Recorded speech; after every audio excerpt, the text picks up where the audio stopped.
පොදුකාර්ය පිරිවැය.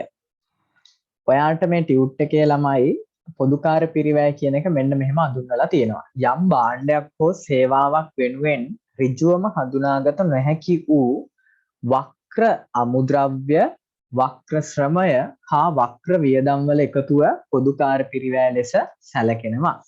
ඔයාගේ මතකය මන් ටිකක් අලුත් කෙරුවොත් AAT ෆස්ට් එකේ අපි AAT පළවෙනි අදියරේ කතා කරුවානේ ළමයි නිෂ්පාදන ගිණුම් කියලා පාඩමක් මතකද දන්නේ නැහැ ඔයාලට මේක නිෂ්පාදන ගිණුම් මේ නිෂ්පාදන ගිණුම් ගැන කතා කරද්දී කතා කරනවා ළමයි නිෂ්පාදන ගිණුමෙන් හොයන්නේ නිෂ්පාදන පිරිවැය. එතකොට මේ මුළු නිෂ්පාදන පිරිවැය ගණනය කරද්දී මේ මුළු නිෂ්පාදන පිරිවැය ළමයි ප්‍රධාන කොටස් දෙකයි එකකට කියනවා ප්‍රාථමික පිරිවැය අනිත් එකට කියනවා නිෂ්පාදන පොදුකාර්ය පිරිවැය කියලා. බලන්න එතනත් කියනවා නිෂ්පාදන පොදුකාර්ය පිරිවැය. එතකොට ප්‍රාථමික පිරිවැය කියන එක නැවත කෑලි තුනකට කැඩෙනවා ඍජු ද්‍රව්‍ය පිරිවැයයි ඍජු ශ්‍රම පිරිවැයයි ඍජු වෙනත් පිරිවැයයි කියලා කොටස් තුනකට කැඩෙනවා. ඊළඟට ළමයි නිෂ්පාදන පොදුකාර්ය කියන පිරිවැයත් කොටස් තුනකට ඔය වගේම කැඩෙනවා වක්‍ර ද්‍රව්‍ය පිරිවැයයි වක්‍ර ශ්‍රම පිරිවැයයි වක්‍ර වෙනත් පිරිවැයයි කියලා. මෙන්න මේ කියන වක්‍ර වියදම් වල එකතුවට තමයි අපි කියන්නේ ළමයි පොදුකාර්ය පිරිවැය කියලා. එතකොට පොදුකාර්ය පිරිවැය කියන එක සමන්විත වෙන්නේ එහෙනම් වක්‍ර ද්‍රව්‍ය, වක්‍ර ශ්‍රමය හා වක්‍ර අනෙකුත් වියදම් කියන දේවල් වල එකතුවෙන්. ඕක තමයි ඔයා මුලින්ම මතක තියාගන්න ඕන එක. මොකද අපි යන්නේ පොදුකාර්ය පිරිවැය විභජනය කිරීම කියලා ළමයි කොටසක් තියෙනවා ඒක ඉගෙන ගන්න. එතකොට පොදුකාර්ය පිරිවැය විභජනය කරන්න කලින් ඔයා පොදුකාර්ය පිරිවැය ඇතුලේ මොනවාද තියෙන්නේ කියලා ඉගෙන ගන්න ඕන. ළමයි වක්‍ර පිරිවැය ගොඩට එන්නේ නිෂ්පාදනයත් එක්ක ඍජුවේ අඳුනගන්න බැරි පිරිවැය. හිතන්නකො මෙහෙම ඔය චූම් පාන් එනවනේ ළමයි ඕන තැනකට. එතකොට ඒකේ වා බනිස් ගෙඩියක් ගන්නවා. බනිස් එකක් ගන්නවා. බනිස් එක ගත්තාම අපිට දැකපු ගමන් මං ඇහුවොත් බනිස් ගෙඩිය ගත්තාම මේකේ මොන පිරිවැයද මේ අන්තර්ගත වෙලා තියෙන්නේ කියලා ඔයා අනිවාර්යයෙන්ම කියනවා මේකේ පිටි පිරිවැය පිටි තියෙනවා. පිටි වලට ගියපු පිරිවැය තියෙනවා. ඊළඟට මේක මේ හදන්න ගියපු ඒ අපි හිතමු බේකරියේ හදපු පුද්ගලයාට ගියපු වැටුප මේක ඇතුලේ තියෙනවා කියලා අපිට ළමයි ඇත්තටම බැලුවම නිකන් කියන්න පුළුවන් නේ. මොකද ඒවා නිකන් හැදෙන්නේ නැහනේ. ඒ වගේ කෙලින්ම කියන්න පුළුවන් පිරිවැයට කියන්නේ ළමයි ඍජු පිරිවැය එහෙම නැත්නම් ප්‍රාථමික පිරිවැය කියලා. කෙලින්ම කියන්න බැරි පිරිවැය තියෙනවා. ඒ කියන්නේ අපිට මේ නිෂ්පාදනය දිහා බැලුවම ළමයි එකපාරට ඔලුවට එන්නේ නැති. නමුත් ඒ සඳහා දරහු පිරිවැය තියෙනවා. අන්න ඒවට තමයි පොදුකාර්ය පිරිවැය කියලා අපි මේ කියන්නේ. ගිණුම් කරන්නේදී එහෙම තමයි අපි භාවිතා කරන්නේ. හරි. දැන් උදාහරණයක් විදිහට මොනවාද? ඔයාට ළමයි පාන් ගෙඩිය හරි බනිස් ගෙඩිය හරි දිහා බැලුවම එකපාරට ඔලුවට එන්නේ නැති. නමුත් ඒ වෙනුවෙන් දරමු වියදම් තියෙනවා. මොනවාද? විදුලි වියදම ළමයි පාන් හදන්නේ හිතන්නකෝ පාන්දර කියලා. ඒතකොට පාන්දර හදද්දි ළමයි විදුලිය එපැයි, ලයිට් දාගන්න එපැයි. ඒතකොට ලයිට් වලට වියදම යන්නේ පාන්දර මේ බනිස් ටික හදපු හින්දානේ. ඒතකොට බනිස් හදන්න එහෙනම් විදුලි බිල දරලා තියෙනවා. ඊට අමතරව ළමයි කම්හල් මේ මුරකාරයෙක් ඉන්නවා නම් මේ ව්‍යාපාරයේ නිෂ්පාදන ආයතනය තුල මුරකාරයා ඉන්නෙත් ළමයි මේ නිෂ්පාදනයට සහාය වෙන්නනේ වක්‍රාකාරව. එතකොට එයාට ගිවල තියෙන වැටුපත් වෙන්නේ පොදුකාර්ය. ඊළඟට ළමයි මේ පාන් පුලුස්සන මැෂින් එක හරි මොකක් හරි එකක ෂය කියන්නේ පොදුකාර්ය. මොකද ඔය කියන කිසිම දෙයක් ළමයි අපිට පාන් ගෙඩිය දිහා බලපු ගමන් එකපාරට මතක් වෙන වියදම් නෙමෙයි. ටිකක් දුරට හිතුවට පස්සේ වගේ මේ accounting ඉගෙන ගත්ත කෙනෙක්ට මේ විතරක් ඔලුවට එන වියදම් ටික තමයි ඒ තියෙන්නේ. එහෙනම් පොදුකාර්ය කියන්නේ අන්න ඒ වගේ නිෂ්පාදන දිහා ඍජුවේ බැලුවම කියන්න බැරි පිරිවැය. හිතන්නකො ළමයි ඩෙස් එකක් දැන් ඔයා පොත් තියාගෙන ඉන්න ඩෙස් එකක් හරි මොකක් හරි මේසයක් හරි තියෙනවා නම් ඒක දිහා බලුව ගමන් අපිට කියන්න ඔලුවට එන පිරිවැය තමයි ලී වලට පිරිවැය ගිහිල්ලා තියෙනවා ඊළඟට මේක හදන්න වඩුවාට ගෙවලා තියෙනවා යම් ගාණක් පොලිෂ් වලට ගිහිල්ලා තියෙනවා කියලා අපිට කියන්න පුළුවන් නේ. ඒවා ප්‍රාථමික පිරිවැය. නිෂ්පාදන පොදුකාර්ය පිරිවැය කියන්නේ ළමයි ඔය ලී මදින්ද මොකක් හරි මේ මැෂින් එකක් නම් විදුලියෙන් ක්‍රියා කරන මැෂින් එකක් නම් භාවිතා කරලා තියෙන මේ විදුලිය සඳහා ගියෝ පිරිවැය ඔන්න ඔය වගේ දේවල් ඊළඟට මැෂින් ෂය වගේ දේවල් නිෂ්පාදන පොදු කාර්යවලටයි එන්නේ. අන්න ඒව ගැන තමයි අපි මේ කතා කරන්නේ. ඒ පාඩම තමයි මේ පොදු කාර්ය පිරිවැය කියලා අපි අඳුනගෙන තියෙන්නේ. එහෙනම් මම හිතනවා දැන් ඔයාලට තේරෙන්න ඇති මොනවාද පොදු කාර්ය පිරිවැය කියන්නේ කියලා. ඔව්. සර් වක්‍ර පිරිවැය කියන්නේ ව්‍යාපාරයේ පිටතින් මිලදී ගන්න ඒවල පිරිවැය නෙමෙයිද? නෑ. වක්‍ර පිරිවැය කියන්නේ ඒව නෙමෙයි. වක්‍ර පිරිවැය කියලා හඳුන්වන්නේ මේ පිරිවැය විතරයි ඈ. සමහරක් වෙලාවට ඔයාට කොහෙන්ද පුතේ ඔය නිර්වචනය හම්බුනේ? ඒ ටීම් වල ෆස්ට් එක කරනකොට මේ පන්තියේ මේ කිව්වේ එහෙම. වක්‍ර පිරිවැය මේ පාඩම මොකද්ද මේ නිෂ්පාදන ගිණුම් පාඩමද? ඔව්. නෑ. පිටතින් ගන්න මෙහෙමයි ඍජු පිරිවැයක් දැන් වක්‍ර පිරිවැය විතරක් නෙමෙයි. ඍජු පිරිවැයත් ඉතින් පිටතින්න ගන්න. අපි පිටි ගන්න පිටතින්නේ. එතකොට එහෙනම් ඒකත් වක්‍ර ගොඩට දාන්න වෙනවා. ඊළඟට මේ හිතන්නකෝ වඩු කාර්මිකයෙක් ඉතින් ව්‍යාපාරයට පිටින් එන කෙනෙක්නේ. එතකොට එයාට ගෙවන සමයත් එහෙනම් වක්‍ර වෙනවනේ. නමුත් ඍජුනේ එන්න ඕන. එහෙම කියන්න බෑ. පිටතින් ගන්න හැම එකක්ම වක්‍ර කියලා කියන්න බෑ. වක්‍ර කියන්නේ භාණ්ඩයට අදාළව ඍජුවේ අඳුන ගන්න බැරි. අර ඍජුවේ අඳුන ගන්න පුළුවන්ද බැයිද කියන එකට උදාහරණයක් තමයි මම ඔයාලට කිව්වේ. අපිට නිෂ්පාදනය දිහා සමහරක් වෙලාවට කෙලින්ම බැලුවම කියන්න පුළුවන් වෙන පිරිවැය තමයි ඍජු ගොඩට ගොඩක් දුරට එන්නේ. ඒක මම මේ අඳුන ගන්න උදාහරණයක් කිව්වේ ඔයාලට.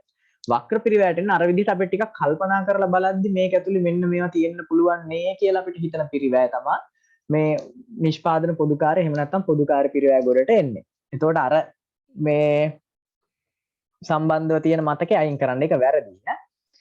හරි. එතකොට ඍජුවම හඳුනාගත නොහැකි පිරිවැය වක්‍ර අමුද්‍රව්‍ය, වක්‍ර සමය, වක්‍ර වියදම්. ඔන්න ඔය විදිහට කතා වෙනවා. හරි. ඉතින් ළමයි මේ පොදුකාර්ය පිරිවැය මේ අපිට ඍජුවේ අඳුන ගන්න බැරි පිරිවැයත් ඇත්තටම ළමයි භාණ්ඩයේ පිරිවැයට එකතු කරන්න ඕනනේ.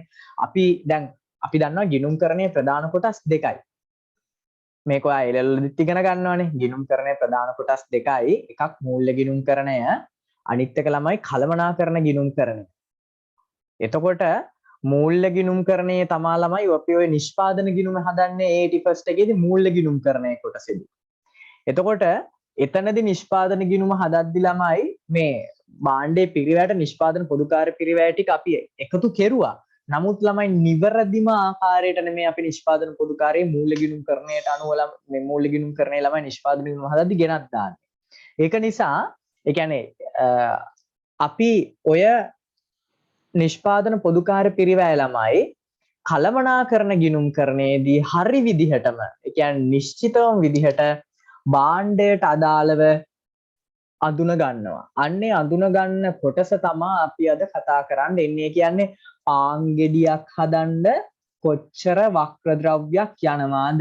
ඒකේ වටිනාකම රුපියල් 2ද 3ද කියලා අපි මේකෙදි ඉගෙන ගන්නවා. කොච්චරක වක්‍ර ශ්‍රමයක් යනවාද? ඒ කියන්නේ හිතන්නෝ ගබඩාවින්න මුරකාරයට ගෙවන වැටුප වක්‍ර ශ්‍රමයක්නේ. එතකොට එයාට ගෙවන්නේ රුපියල් 35000ක් නම් ඒ 35000න් පාන් ගෙඩියකට යන්නේ කීයක්ද? රුපියල් 2ක්ද 3ක්ද? ඔන්න ඕක බලන එකට තමයි අපි මේ පොදුකාර්ය පිරිවැය ළමයි විභජනය කිරීම කියලා ඊළඟට කතා කරනවා. අපි ඒ කතා කරන්නේ. එතකොට මේ පාඩමේදී කරන්නේ ඔන්න ඔය වගේ දෙයක්. මේ පාඩම හරිය ලේසි ළමයි. අමුතු දේවල් නැහැ. ඒකින්ද හොඳට අහගන්න. මේ ලකුණු 10ක ප්‍රශ්නයක් ඊටාම ලේසි ප්‍රශ්නයක්. ඔයාට තියෙන්නේ පොඩි දේවල් වගේක්. මම ටිකක් මේක ඇඩ්වාන්ස් විදිහට ඒ කියන්නේ ටිකක් ලොකු විදිහට ළමයි උගන්වන්නම්. මම මෙතන මේ A level ගණන් කීපයක් දාලා තියෙන්නේ. ඒකින්ද හැබැයි අමාරු නෑ. මේක A level ළමයිටත් ලේසිම පාඩමක් ළමයි. අමාරු නැහැ. ඉස්සල්ලා මේක ඔලුවට ගන්න. මේක අමාරු පාඩමක් නෙමෙයි. හරි. පොදුකාර්ය පිරිවැය බෙදා හැරීමේ අනුපිළිවෙලක් කියලා එකක් තියෙනවා ළමයි. මුලින්ම අපි කරන්නේ මේක ඔයා පාඩම් කරගන්න ඕන. පොදුකාර්ය පිරිවැය රැස් කරන්න ඕන. මේක ඔයා ලියා ගන්න මාත් එක්කම පොදුකාර්ය පිරිවැය රැස් කිරීම. පොදුකාර්ය පිරිවැය රැස් කිරීම.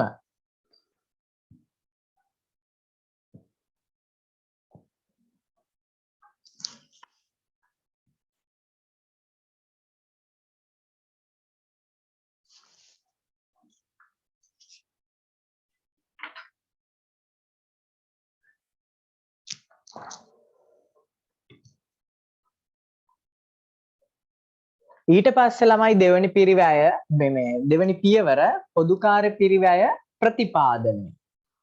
රැස් කරනවා මම මේ වගේ තේරුම කියලා දෙන්නම්. ප්‍රතිපාදනය කරනවා ඊළඟට විභජනය කරනවා. විභජනය අවසාන පියවර අන්තර්ග්‍රහණය. අන්තර්ග්‍රහණය කිරීම. මෙන්න මේ පියවර හතර ලියා ගන්න. පොදුකාර්ය පිරිවැය රැස් කරනවා මුලින්ම, ඊළඟට පොදුකාර්ය පිරිවැය ප්‍රතිපාදනය කරනවා, ඊළඟට පොදුකාර්ය පිරිවැය විභජනය කරනවා, ඊට පස්සේ පොදුකාර්ය පිරිවැය අන්තර්ග්‍රහණය කරනවා.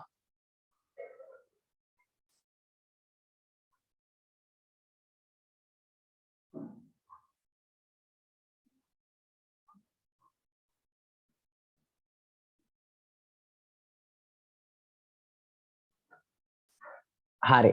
දැන් ළමයි අහගන්න රැස් කිරීම කියන්නේ මොකක්ද කියලා. ළමයි නිෂ්පාදනයකට ගියපු පොදුකාර්ය පිරිවැයක් රැස් කරනවා කියන එකේ තේරුම ඒ වියදම් ටික අපි ඉස්සල්ලාම එකතු කරගන්නවා. එකතු කරගන්නවා කියන්නේ මෙහෙමයි. මූලාශ්‍ර ලේඛන වලින් තමයි ගිණුම් කරන තොරතුරු රැස් කරන්නේ. ඒක ඔයා දන්නවා. එහෙනම් පොදුකාර්ය පිරිවැය ටික මූලාශ්‍ර ලේඛන භාවිතා කරලා අපි රැස් කර ගැනීමක් කරනවා. මූලාශ්‍ර ලේඛන භාවිතා කරලා මේක කරන්නේ. දැන් උදාහරණයක් විදිහට අපි නිෂ්පාදනය කරන්නේ කම්හලේනේ. එතකොට කම්හලට අදාළ විදුලි වියදම අපි කොහොමද හොයාගන්නේ? කම්හල් විදුලිය අපිට හොයාගන්න වෙන්නේ ළමයි කොහෙන්ද? විදුලි බිලෙන්.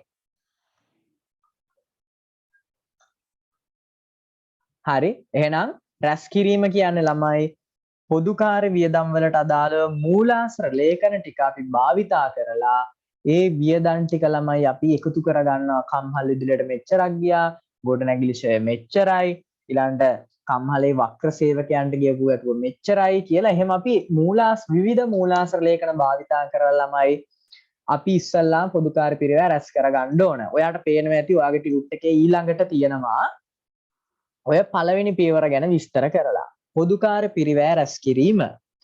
විවිධ මූලාශ්‍ර ලේඛන යොදාගෙන පොදුකාර්ය පිරිවැය ඒ ශීර්ෂ යටතේ ඇස්තමේන්තු කිරීමයි. එතකොට ළමයි මූලාශ්‍ර ලේඛන යොදාගෙන මේක කරන්නේ. එතකොට දැන් මම උදාහරණයකට කිව්වා කම්හල් විදුලිය විදුලි බිලෙන් හොයාගන්න පුළුවන්. හරි. එතකොට මෙන්න ඔයාලට නිකන් උදාහරණ ටිකක් දීලා තියෙනවා ළමයි වියදම් වර්ගයයි ඒවා හොයාගන්න පුළුවන් මූලාශ්‍රය. කුලි. කුලි කියන්නේ ළමයි හිතන්නකො මගේ ගොඩනැගිල්ල කියලා. මම මේ ගොඩනැගිල්ල අරගෙන තියෙන්නේ වෙන කෙනෙක්ගේ ගොඩනැගිල්ල. මේ කුලියට අරගෙන තියෙන්නේ. එතකොට ළමයි ඒ අවුරුද්දට අදාළ හෝ මාසයකට අදාළ කුලිය පිළිබඳව අපිට දත්තය එහෙම නැත්නම් තොරතුරු රැස් කරගන්න පුළුවන් තැන තමා එයත් එක්ක මම ඇති කරගත්තු ගිවිසුම. ලිඛිත ගිවිසුම හරි බදු කර ඔප්පුව හරි තියෙනවා නම් ළමයි ඒකේ මෙන්න මේක අන්තර්ගත වෙනවා. අපි කොච්චරක් අවුරුද්දකට ගෙවන්න ඕනද කියන කතාව. ඊළඟට වරිපණම් ගෙවනවා නම් ළමයි ඒ ගොඩනැගිල්ල සඳහා පළාත් පාලන ආයතනයේ වරිපණම් තක්සේරුවක් කියලා එකක් දෙනවා ළමයි අවුරුද්දෙන් අවුරුද්දට. අන්න ඒක තුල වරිපණම් කොච්චරක් ගෙවන්න ඕනද කියලා අන්තර්ගත වෙනවා. ඊළඟට ඉන්ධන වගේ දේවල් ගත්තා නම් සැපයුම් කරුවන් අපිට ඉන්ධන සපයපු අයගේ බිල් වලින් අපිට ඒ තොරතුරු රැස් කරගන්න පුළුවන්. ලිපි ද්‍රව්‍ය වගේ දේවල් තියෙනවා නම් ඒ ලිපි ද්‍රව්‍ය වලට අදාළ වියදම ගන්න පුළුවන් ළමයි සැපයුම් කරුවන්ගේ බිල් වලින්. විදුලිය එක්ක විදුලි බිල්පතින් අර මං කලින් කිව්වා වගේ එහෙම නැත්නම් මනු කියවුම් පත්‍රය. අන්න ඒකෙනුත් ළමයි විදුලි වියදම හොයාගන්න පුළුවන්. ඊළඟට වක්‍ර ශ්‍රමය කම්හලේ කළමනාකරුවන්ට ගෙවපු වැටුප හෝ භාණ්ඩයට ඍජුවේ සම්බන්ධ නොවන නමුත් අනිවාර්යෙන්ම භාණ්ඩයට මේ ශ්‍රමය වක්‍රාකාරව දෙන්න ඉන්න ශ්‍රමිකයාට ගෙවපු වැටුප හොයාගන්න පුළුවන් ළමයි වේතන විශ්ලේෂණ එහෙම නැත්නම් වැටුප් ලේඛනය තුලින්. ඊළඟට වක්‍ර අමුද්‍රව්‍ය වගේ දේවල් ද්‍රව්‍ය අධ්‍යාචනාපත් ඊළඟට තැපැල් ගාස්තු ලේඛනයෙන් ඡයවීම ස්ථාරවත්කම් ලේඛනයෙන් වගේ ළමයි විවිධ මූලාශ්‍ර ලේඛන වලින් අපිට ඒ වියදම් කොච්චරක් මාසයකට ගියාද හෝ අවුරුද්දකට ගියාද කියලා අපිට හොයාගන්න පුළුවන්. එහෙනම් රැස් කිරීම කියලා කියන්නේ අන්න ඒ වියදම් ටික අපි ඉස්සල්ලාම කරන්නේ එකතු කරගන්න එක. යොදා ගන්න දේවල් තමයි මෙන්න මේ කියන මූලාශ්‍ර ලේඛන. මේක පිළිබඳ දල අවබෝධයක් තිබ්බනම් ඇති ළමයි මූලාශ්‍ර ලේඛන වෙන්නේ මොනවාද කියන කතාව. ඒක නිකන් සාමාන්‍ය ඉතින් ඕක අමුතු දෙයක් නැහැනේ. ලොකු දේවල් නැහැ. ඔයාලට නිකන් තේරෙන උදාහරණ කීපයක් තියෙනවා. හරි.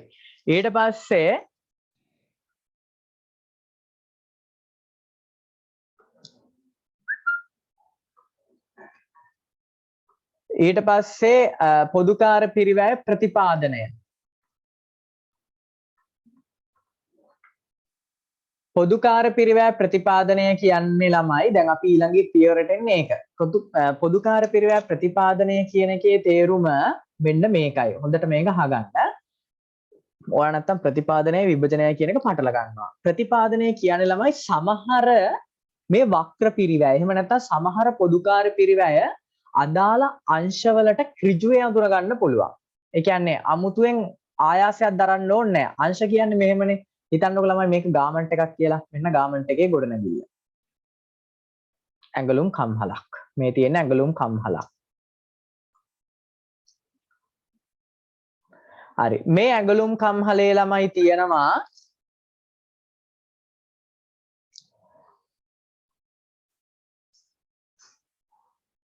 මෙන්න මෙහෙම අංශ අපි ගමුකෝ 4ක්. කැපීමේ අංශය. ඒ කියන්නේ රෙද්දි කපන්නේ මේ අංශය. කැපීමේ අංශය. ඊළඟට මැසීමේ අංශය. මේ අංශ 4ක් තියෙන්නේ. මැසීමේ අංශය, කැපීමේ අංශය, මැසීමේ අංශය. ඊළඟට ළමයි මැදීමේ අංශය. රෙද්දි මදිනවා. එහෙම හේකුත් අපි දාමු මැදීමේ අංශය. අයන් කරනවා කියලා කියන්නේ. ඊළඟට ඇසුරුම් අංශය කියලා අංශ 4කින් මේ කම්හල සමන්විත වෙනවා. හරි. දැන් මෙන්න අංශ 4. මේ ඇඟලුම් කම්හලේ තියෙන අංශ 4. මේ අංශ 4 වැඩ කරන ළමයි සේවකයෝ ඉන්නවනේ එක එක සේවකයෝ. එතකොට මේ එක එක සේවකයන්ට ගෙවපු වැටුප් පිළිබඳව ළමයි මේ එක එක අංශ සතුව විස්තර තියෙනවා. වක්‍ර සේවකයන්ට ගෙවපු වැටුප් පිළිබඳ විස්තර මේ එක එක අංශයේ තියෙනවා. මේ අංශයේ ඉන්න සේවකයන්ට 2000ක් ගෙවනවා වක්‍ර සේවකයන්ට ඒ 2000 මෙතන මේ අංශයේ ළමයි ලිය වෙනවා. මැසීමේ අංශයේ හිටියානම් සේවකයෝ එයාලට 8000ක වැටුපක් ගෙවලා තියෙනවා නම් ඒ වැටුප් පිළිබඳ මෙතන තියෙනවා. ලිය වෙනවා මේ අංශය තුල. ඊළඟට මැදීමේ අංශයේදී සේවකයන්ට 1000ක් ගෙවලා තියෙනවා නම් වක්‍ර සේවකයන්ට ඒක අන්තර්ගත වෙනවා. අසුරුම් අංශයේ 500ක් ගෙවලා තියෙනවා නම් සේවකයන්ට ඒක අන්තර්ගත වෙනවා. හරි. අන්න ඒ වගේ ළමයි ඍජුවේම අදාළ අංශවලට ඍජුවේම අඳුර ගන්න පුළුවන් සමහර පිරිවැය තියෙනවා. අර පිරිවැය ටික රැස් කරගත්තට පස්සේ මුලින්ම මුල් පියවරේදී අපිට එහෙම ඍජුවේම ළමයි අන්තර්ගත කරගන්න පුළුවන් නම් අංශවලට අපි ඒ පිරිවැයට කියනවා ඒ පොදුකාර පිරිවැය ප්‍රතිපාදනය කරනවා කියලා. සමහර වෙලාවට ළමයි මේ දැන් මේ වක්‍ර ශ්‍රමය ගැනනේ මං කිව්වේ. වක්‍ර ශ්‍රමයට අමතරව තව වක්‍ර ද්‍රව්‍ය කියන ඒවලුත් ළමයි අංශවලට අනුව ඍජුවේ අඳුන ගන්න පුළුවන්. කැපීමේ අංශයට කොච්චරක් ද්‍රව්‍ය පිරිවැය ගිහිල්ලා තියෙනවද? 7000යි නම් 7000යි. මැසීමේ අංශයට කීයද? ඊළඟට මැදීමේ අංශයට කීයද? ඇසුරුම් අංශයට කීයද කියලා ළමයි වෙන වෙනම අපිට එයාලා භාවිතා කරපු වක්‍ර ද්‍රව්‍ය පිරිවැය අඳුර ගන්න පුළුවන් නම් තොරතුරු ආශ්‍රයෙන් කිසිම සැකයක් නැතුව අපි යන්නේ අඳුන ගැනීමට කියන ළමයි ප්‍රතිපාදනය කියලා. එහෙනම් දෙවණියට අපි කරන්නේ එහෙම ඍජුවේම හරියටම අඳුර ගන්න පුළුවන් නම් අන්න ඒ දේවල් අපි ප්‍රතිපාදනයේ විදිහට අඳුන ගන්නවා. ඊළඟට ළමයි ඒක තමයි මෙන්න මෙතනදි කියන්නේ. පොදුකාර පිරිවැය ඒ පිරිවැය මධ්‍යස්ථානවලට ඍජුවම හඳුනාගත හැකි නම් එහිදී පොදුකාර පිරිවැය වෙන් කිරීම ප්‍රතිපාදනයේ ලෙසින් හඳුන්වයි. උදාහරණ නිෂ්පාදන හා සේවාංශවල වක්‍ර වැටුප් වාර්තාවල තොරතුරු හරහා ප්‍රතිපාදනය කළ හැක. ඊළඟට ළමයි තුන්වෙනි පියවර විභාජනය එහෙම නැත්නම් විභජනය. විභජනය කියන්නේ ළමයි සමහර තොරතුරු තියෙනවා සමහර පොදුකාර පිරිවැය තියෙනවා ළමයි ඔය ප්‍රතිපාදනය කෙරුවා වගේ ඍජුවේම අඳුන ගන්න බෑ. එතකොට අපි කරන්නේ යම් පදනමක් සාධාරණ පදනමක් යොදාගෙන මේ අංශවලට ඒ වියදම ළමයි බෙදලා දානවා. දැන් උදාහරණයක් විදිහට ළමයි හිතන්නකො විදුලි බිල එන්නේ මේ සම්පූර්ණ ඇඟලුම් කම්හලටම නම් විදුලි බිල එන්නේ මේ සම්පූර්ණ ඇඟලුම් කම්හලට නම් ළමයි විදුලි බිල බෙදන්න සාධාරණ එතකොට විදුලි බිල මේ එක එක අංශ වලට බෙදලා දාන්න ඕන අපි සාමාන්‍යයෙන් පොදුකාර පිරිවැය විභජනය කියන පාඩමේදී අපි කරන්නේ අන්න ඒ වගේ පොදුකාර පිරිවැය ටික බෙදලා දාන එක. එතකොට ළමයි විදුලිය වගේ දෙයක් කෙලින්ම අපිට අඳුන ගන්න බැයි නම් මේ අංශවලට අපි කරන්නේ ළමයි සාධාරණ පදනමක් යටතේ විදුලිය මේ අංශවලට ළමයි බෙදලා දානවා. හිතන්නකො ළමයි විදුලිය ආවේ රුපියල් 70000ක් කියලා මුළු විදුලි බිල 70000යි. එතකොට 70000 හොඳ පදනමක් යොදාගෙන ළමයි කැපීමේ අංශයට 70000න් කීයක්ද? මැසීමේ අංශයට කීයක්ද? මැදීමේ අංශයට කීයක් යනවද? ඇසුරුම අංශයට කීයක් වෙන් කරනවද කියලා මොකක් හරි පදනමක් දාලා ළමයි ඒ පදනම යටතේ බෙදලා දාන එකට තමයි විභාජනය කියලා කියන්නේ. එතකොට විදුලිය විතරක් නෙමෙයි දැන් විදුලිය සාමාන්‍යයෙන් ළමයි බෙදන්න පුළුවන් හොඳම පදනම තමයි එක එක දෙපාර්තමේන්තු වල භාවිතා කරලා තියෙන කිලෝවොට් පැය ගානට. ඒක ගණන් වල දෙනවා. එහෙම නැත්නම් කිලෝවොට් පැය ගණන් දීලා නැත්නම් ළමයි එයාලා ගොඩක් දුරට ඊළඟට අපිට ගන්න පුළුවන් හොඳම පදනම තමයි බිම් ප්‍රමාණය, වර්ග අඩි ප්‍රමාණය. මොකද වර්ග අඩියකට පත් වෙන ලයිට් ගානක් තියෙනවානේ, විදුලි බල්බ ගානක් තියෙනවානේ. දැන් හිතන්න මෙහෙම ගෙදර කාමරේ පොඩි වෙද්දි ළමයි එක බල්බ් එකක් ඇති කාමරේ ආලෝක කරන්නේ. හැබැයි කාමරේ ගොඩක් ලොකු වෙද්දි එක ලයිට් එකකින් බෑනේ. එතකොට අපිට ලයිට් දෙකක් දාන්න වෙනවා. අන්න එකයි එහෙම මං කියේ බිම් ප්‍රමාණය වැඩි වෙද්දි අපිට එතනදිත් ඒක වර්ග කරගන්න පුළුවන්. හරි. එහෙනම් අපි ඊළඟට කතා කරමු පොදු කාර්ය පිරිවැය විභජනය. පොදු කාර්ය පිරිවැය ඒ පිරිවැය මධ්‍යස්ථානයට ඍජුවම හඳුනාගත නොහැකි නම් එහිදී පොදු කාර්ය පිරිවැය සාධාරණ පදනමක් මත වෙන් කිරීම විභජනය ලෙසින් හඳුන්වයි. අන්න කියන ළමයි ඍජුවම අඳුනගන්න බැයි නම් අර උඩ කලින් කරපු ප්‍රතිපාදනය වගේ අපි සාධාරණ පදනමක් යොදාගෙන අනෙකුත් පොදු කාර්ය පිරිවැය ටික ළමයි වෙන් කරන්න ඕන. එතකොට මෙන්න බලන්න උදාහරණ. පොදු කාර්ය පිරිවැය ටිකක් දීලා තියෙනවා. ඒක බෙදන්න පුළුවන් හොඳම පදනම මේ අපිට දීලා තියෙන්නේ මේ පැත්තෙන් ළමයි. දැන් මේ බලන්න කුලියක්, වරිපණමක්, විදුලිය, ගොඩනැගිලි නඩත්තු වගේ දෙයක් ළමයි බෙදන්න පුළුවන් හොඳම පදනම. දැන් මෙතන විදුලියත් මේ කොටට දාලා තියෙනවා. විදුලිය වෙනම ගන්නවා නම් ළමයි විදුලිය බෙදන්න පුළුවන් හොඳම පදනම කිලෝවොට් පැය ගාන, කිලෝවොට් අවර්ස්. එහෙම නැත්නම් වර්ගඵලය, බිම් වර්ගඵලයට බෙදන්න පුළුවන්. ওই දෙකෙන් එකකට. හරි. එතකොට ළමයි කුලී, වරිපණම්, ගොඩනැගිලි නඩත්තු වගේ දේවල් ගොඩනැගිලි වල තියෙන වර්ගඵලයට අනුව බෙදලා දැම්මම නම් හරි. ඊළඟට ෂය වීම, වත්කම් ෂය වීම, රක්ෂණය වගේ දේවල් ළමයි වත්කම් වල වටිනාකමට බෙදලා දාන්න පුළුවන්. ඒක තමයි හොඳම පදනම.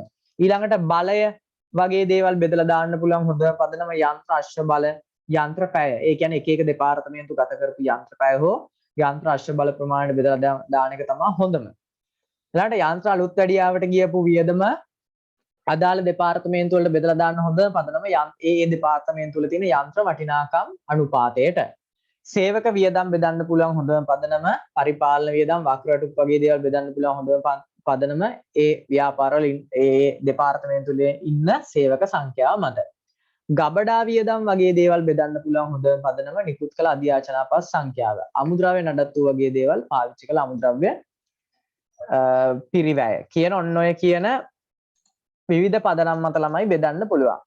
ඊට පස්සේ ඔය බෙදුවට පස්සේ විභජනය කෙරුවට පස්සේ අවසාන පිරිවැය ළමයි අන්තර්ග්‍රහණය. ඒ කියන්නේ අපි මෙතනදී ළමයි අංශවලට පොදු කාර්ය පිරිවැය බෙදලා දාන්නේ ඔය එක එක අංශ වලින් ළමයි නිෂ්පාදනයට දායකත්වය දෙන නැත්නම් නිෂ්පාදනය සඳහා දරන පිරිවැය අපි භාණ්ඩ ඒකකයකට අදාළව ළමයි අඳුන ගන්නවා. අන්නේ අඳුන ගන්න එකට කියනවා අන්තර්ග්‍රහණය කියලා. එහෙනම් ඒක තමයි අවසාන පියවර. මේ අනුපිළිවෙල මතක තියාගන්න. මේක පළවෙනි කොට සමහරක් වෙලාවට අහන්න පුළුවන්.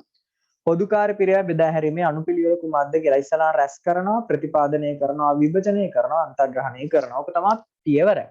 හරි. දැන් මම මේ කියපු මෙතන ඉඳලා මේ අවසාන වෙනකන් කියපු කතාවෙන් ඔයාලට සමහරක් දේවල් තේරෙන්න ඇති, සමහරක් දේවල් නොතේරෙන්න ඇති. ඒ නොතේරෙන දේවල් ළමයි ගාන හදද්දී ඔයාට තේරෙන්න ගනි. ඒක හින්දා අපි දැන් එමු මෙන්න මේ ගානට. අපිට මෙන්න මෙහෙම කියනවා. ව්‍යාපාරයක තොරතුරු සමහරක් පහත දැක්වේ. මෙන්න තියෙනවා විදුලි ගාස්තු. පොදු කාර්ය වියදමක් නේ ළමයි. බලය කියන්නේ පොදු කාර්ය වියදමක්. යන්ත්‍ර රක්ෂණයත් පොදු කාර්ය, ගබඩා වියදම පොදු කාර්ය. ඒ කියන්නේ මේවා ළමයි නිෂ්පාදන අංශ වලට අදාළව ඍජුවේ අඳුන ගන්න. ඒ කියන්නේ නිෂ්පාදනයට අදාළව ඍජුව අඳුන ගන්නත් බෑ. ඒ වගේම තමයි මේ තියෙන වියදම් ටික ළමයි නිෂ්පාදන අංශ වලට අදාළව කොච්චරක්ද හරියටම අඳුන ගන්න අපිට ටිකක් අමාරුයි. ඊට පස්සේ දීලා තියෙනවා මේ ව්‍යාපාරයේ ළමයි නිෂ්පාදන අංශ 3ක් තියෙනවා. මේ බලන්න මේ නිෂ්පාදන අංශ 3 ABC කියන ඉංග්‍රීසි නම් වලින් තමයි හඳුන්වලා තියෙන්නේ. හරි. ඒ කියන්නේ ප්‍රොඩක්ෂන් එක යන්නේ අංශ 3ක. හරියට නිකන් අපි අර ගාමන්ට් එක ගත්තේ ගාමන්ට් එකේ තිබුණේ කැපීමේ අංශය, මැසීමේ අංශය, මැදීමේ අංශය අන්න ඒවා ළමයි නිෂ්පාදන අංශනේ. ඊට පස්සේ මේ ව්‍යාපාරයේ තවලි තියෙනවා ළමයි සේවා අංශ දෙකකුත්. ඒ කියන්නේ මේ නිෂ්පාදන අංශ වලට සේවාව සපයනවා මේ XY කියන සේවා අංශ දෙකකින්. හිතන්නකො නිකන් සේවා අංශය කියන්නේ අලුත් වැඩියා අංශයයි එව නැත්නම් තාක්ෂණික අංශය කියලා දෙකක් තියෙනවා කියලා. XY කියලා මෙයාලා ඒක අඳුන්ලා තියෙනවා. එතකොට ඔන්න ඔය විදිහට ව්‍යාපාරයේ සේවා අංශ දෙකකුත් ළමයි තියෙනවා. හරි. ඊට පස්සේ මෙන්න නිෂ්පාදනාංශ මේ ටේබල් එකේ ඊළඟට කතා කරලා තියෙනවා වක්‍ර අමුද්‍රව්‍ය. වක්‍ර අමුද්‍රව්‍ය කියන්නේත් මොකද්ද? පොදුකාර්ය පිරිවැය. මෙන්න බලන්න දෙපාර්තමේන්ත නිෂ්පාදනාංශ භාවිතා කරපු පොදුකාර්ය පිරිවැය මේ වක්‍ර අමුද්‍රව්‍ය පිරිවැය ඔයාලට දීලා තියෙනවා. A වල 3000ක් භාවිතා කරලා තියෙනවා වක්‍ර අමුද්‍රව්‍ය. B වල 6000යි. C වල 5000යි. බලන්න ළමයි වක්‍ර අමුද්‍රව්‍ය කියන්නේ පොදු කාර්යයක්. ඒ පොදු කාර්ය එක එක අංශ භාවිතා කරපු ප්‍රමාණය වෙන වෙනම දීලා තියෙනවා කියන්නේ මේ මොකද්ද? ඍජුවම අඳුනගෙන තියෙනවා වක්‍ර අමුද්‍රව්‍ය ටික. අපි ඕකට කියනවා ළමයි ප්‍රතිපාදනය කියලා. මතකද දෙවෙනි පියවර? මතක නැත්නම් චුට්ටක් ටියුට් එකේ උඩ බලන්න. ඉස්සල්ලාම රැස් කරනවා ඊළඟට ප්‍රතිපාදනය කරනවා. එතකොට ළමයි මෙන්න ගානේ අපිට ප්‍රතිපාදනය කරලා තියෙන පොදුකාර්ය පිරිවැය කීපයකුත් දෙනවා. ඊළඟට මේ බලන්න ඊට යටින් තියෙන වක්‍ර ශ්‍රමය. වක්‍ර ශ්‍රමයට අදාළ වටිනාකමත් ළමයි මෙයාලා ප්‍රතිපාදනයක් විදිහට ගානෙක දෙනවා. සාමාන්‍යයෙන් එහෙම දෙනවා ළමයි කීපයක්. එහෙනම් මෙන්න ප්‍රතිපාදනය කියන දේ මේ ගානේ තියෙනවා. ඊට පස්සේ තියෙන්නේ මොනවාද? එක එක දෙපාර්තමේන්තු වල බිම් වර්ග ඵලය දීලා තියෙනවා. ඊළඟට එක එක දෙපාර්තමේන්තු වල නිෂ්පාදන අංශ වල යන්ත්‍ර පැය පාවිච්චි කරපු යන්ත්‍ර පැය ගාන දෙනවා. ඊළඟට එක එක දෙපාර්තමේන්තු වල යන්ත්‍රවල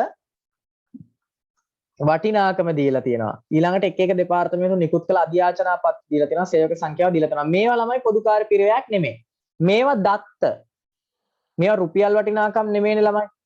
මේවා දත්ත. මේ යන්ත්‍ර වටිනාකම කියන්නේ ළමයි මේක කවදාත් පොදුකාර්ය පිරිවැය වෙන්නේ නැහැ. මේ ස්ථාරවත්කම් වල වටිනාකම තියෙන්නේ.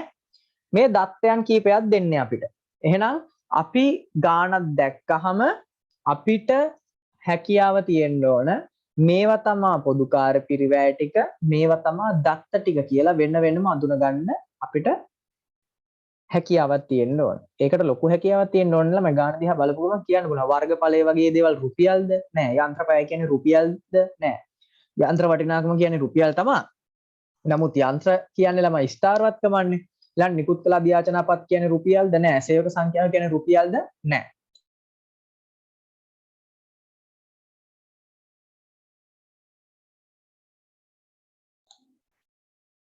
හරි. දැන් එකෙන් ඉල්ලන්නේ මොකද්ද? පොදුකාර්ය විශ්ලේෂණ පත්‍රිකාවක් පිළියෙල කර ඒ මධ්‍යස්ථානවල මුළු පොදුකාර්ය පිරිවැය ගණනය කරන්න කියනවා. ඔයාගේ විභාගයේදී මේ පාඩමේදී අහන පළවෙනි ප්‍රශ්නයමයි මම මෙතෙන්ට දාලා තියෙන්නේ. මේ ගානට අදාළව ළමයි අපි පොදුකාර්ය පිරිවැය විශ්ලේෂණ පත්‍රිකාවක් හදන්නයි දැන් යන්නේ. ඔයා ඉස්සල්ලාම මම මේ රූල් කරන එක ළමයි බලාගෙන ඉන්න. ඊට පස්සේ අපි රෝල් කරගමු.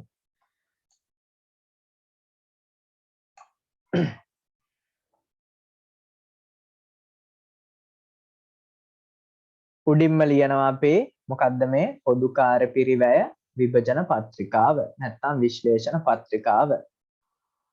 පොදුකාර්ය පිරිවැය විභජන පත්‍රිකාව.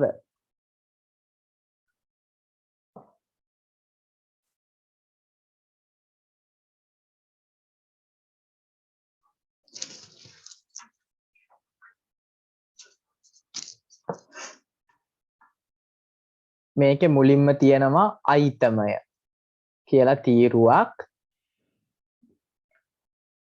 ඊළඟට තියෙනවා විභජන පදනම.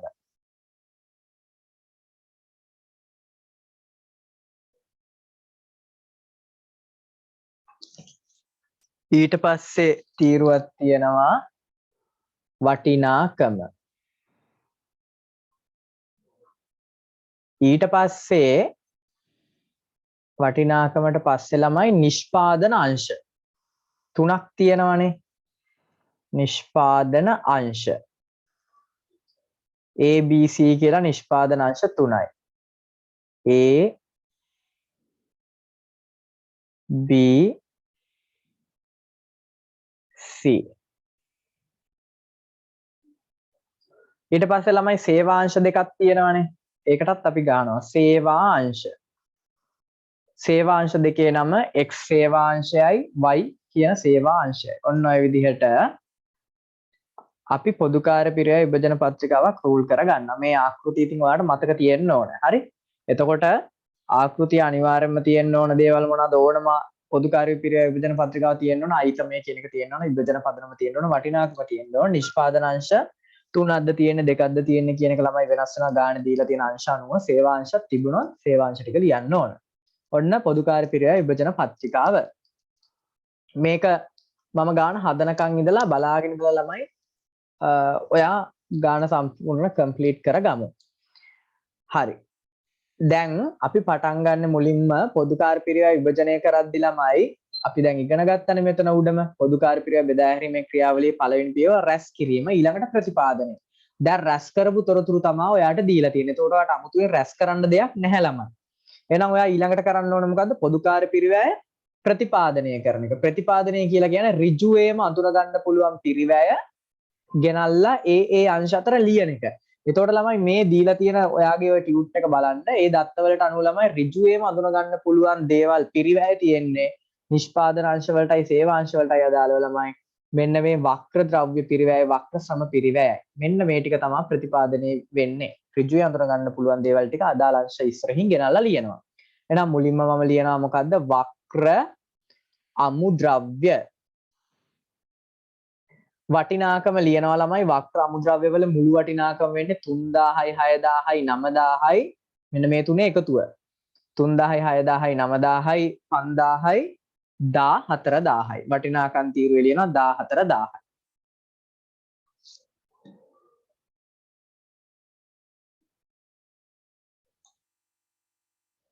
හරි ඊට පස්සේ මේක අපිට ගානේ බෙදලාමනේ දෙන්නේ A වලට වක්‍ර අමුද්‍රව්‍ය 3000ක් ගිහලා එහෙනම් A තීරුවේ ලියනවා 3000යි B තීරුවේ ලියනවා 6000යි C තීරුවේ ලියනවා 5000යි XY වලට නෑනේ ඊළඟට පදනම විදිහට ලියන්නේ ළමයි මේක අපිට බෙදලම දීලා තියෙන හින්දා අපි ඒකට කියනවා ළමයි ඍජු පදනම කියලා කෙලින්ම අපිට ගානේ බෙදලා දීලා තියෙන හින්දා ඍජු පදනම කියනවා එහෙම නැත්නම් ප්‍රතිපාදනය කියලා ලියන්නත් පුළුවන් ඕන එකක් ලියන්න පුළුවන් ළමයි. උතන ඍජු ලියන්න නැතුව ප්‍රතිපාදනය කියලා ලියන්නත් පුළුවන්. හරි. මම හිතනවා ඒක තේරෙන්න ඇති කියලා. හරි. එතකොට ප්‍රතිපාදනය කරලා තියෙන එක පොදුකාර්ය පිරිවෙයක් අපි දැම්මා. තව එක පොදුකාර්ය පිරිවෙයක් ප්‍රතිපාදනය කරලා ගානේ දීලා තියෙනවානේ අපිට. ඒ තමයි වක්‍ර ශ්‍රමය. එහෙනම් ඊළඟට ලියනවා වක්‍ර ශ්‍රමය. කීයද? 2500යි 5000යි කියන්නේ 7500යි නිෂ්පාදනාංශවලත් තියෙනවා සේවාංශවලත් තියෙනවා ළමයි ඒක හින්දා අපි කැල් එකක් අරගෙන මේකතු කරමු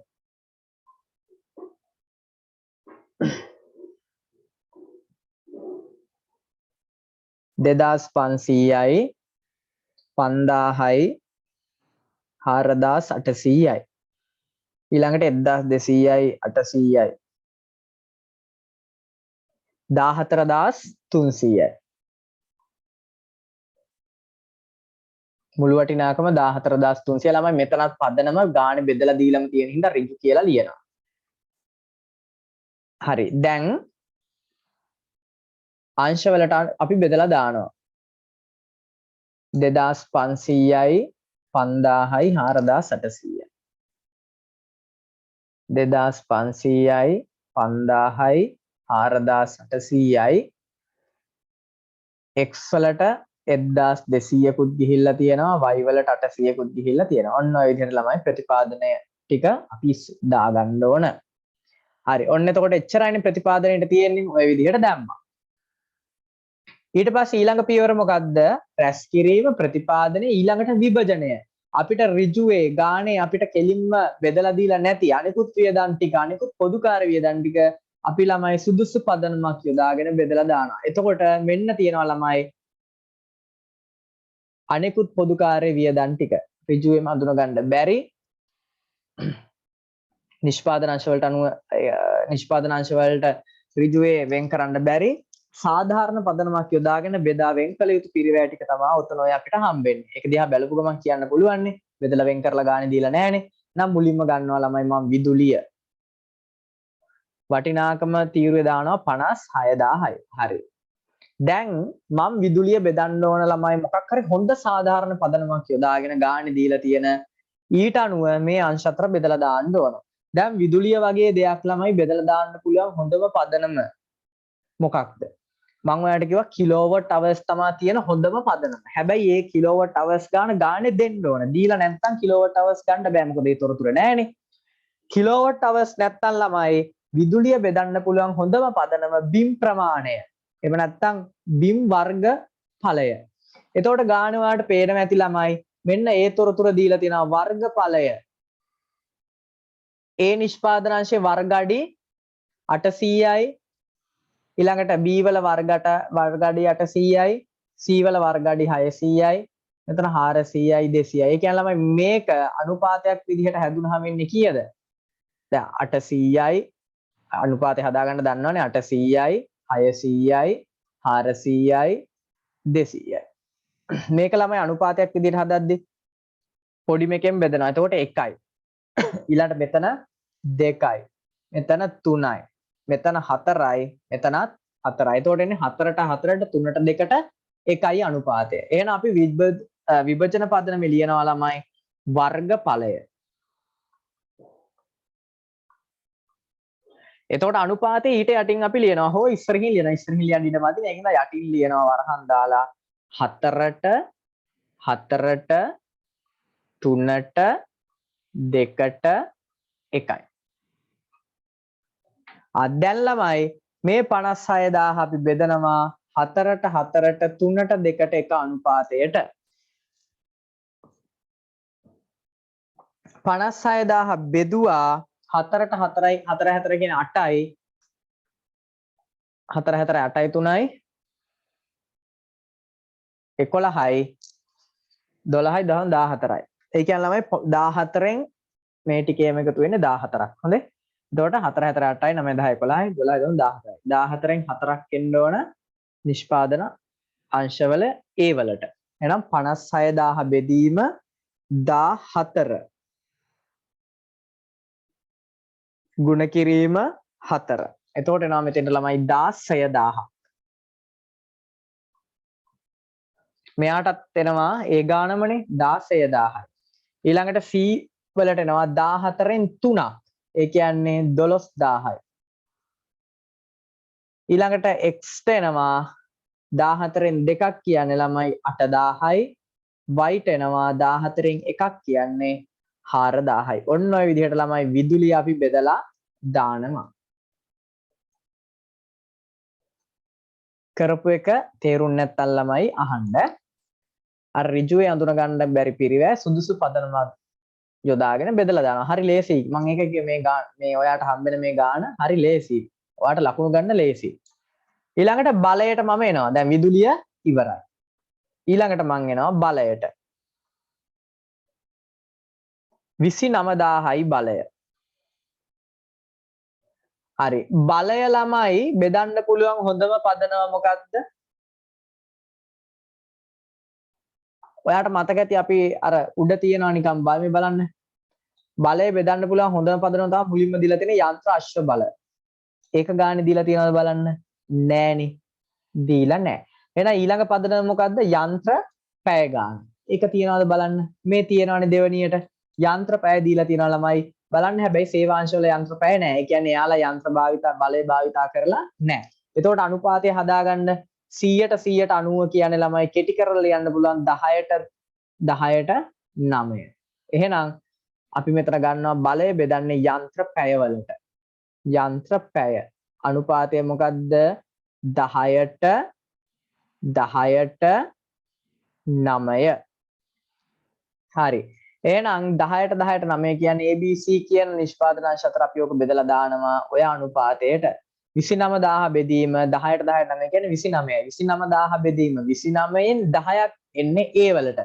එතකොට ළමයි 29000 29න් බෙදුවම 1000යි 1000 10ක් කියන්නේ 10000ක් මෙතෙන්ට එනවා. 10000යි මෙයාටත් 10000යි C වලට එනවා ළමයි 9000යි.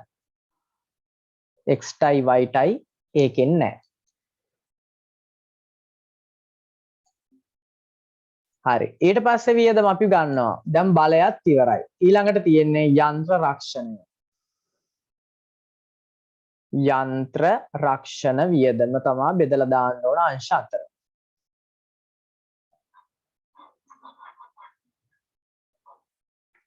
යන්ත්‍ර රක්ෂණයේ මුළු වටිනාකම 26000යි. ලිව්වා 26000යි. මේක තමයි බෙදන්න ඕන. හොඳම පදනම අපි බලනවා. වර්ගඵලයට බෙදනවද? නෑ. ඒක වැඩක් නෑ. යන්ත්‍ර පැය වලට බෙදන්න පුළුවන්ද? නෑ. හොඳ සාධාරණ පදනමක් නෙමෙයි. යන්ත්‍ර වටිනාකමට ඔව්. සාමාන්‍ය රක්ෂණයක් කියන එක ළමයි වටිනාකමට තමයි එයාලා රක්ෂණය කරන්නේ. එහෙනම් එතනත් xy කියන අංශ දෙකේ නෑ. ඔයාට පේනවා ඇති. එහෙනම් ABC කියන නිෂ්පාදන අංශ තුනට තමයි බෙදලා දාන්න ඕනේ. එහෙනම් අපි ලියනවා පදනම යන්ත්‍ර වටිනාකම. නැත්තම් යන්ත්‍ර පිරිවැය. එතකොට අනුපාතය හදාගමු ළමයි 60000ට 40000ට 30000 කියන්නේ මේක කුඩා කෙරුවාම බිංදු ටික කපලා දැම්මම 6ට 4ට 3යි. එහෙනම්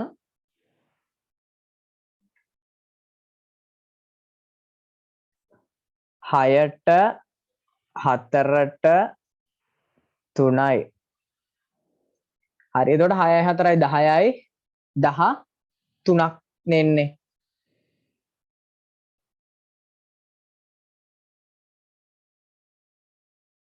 දැන් ළමයි මේ අනුපාතයට අනුව බෙදලා දාන්න.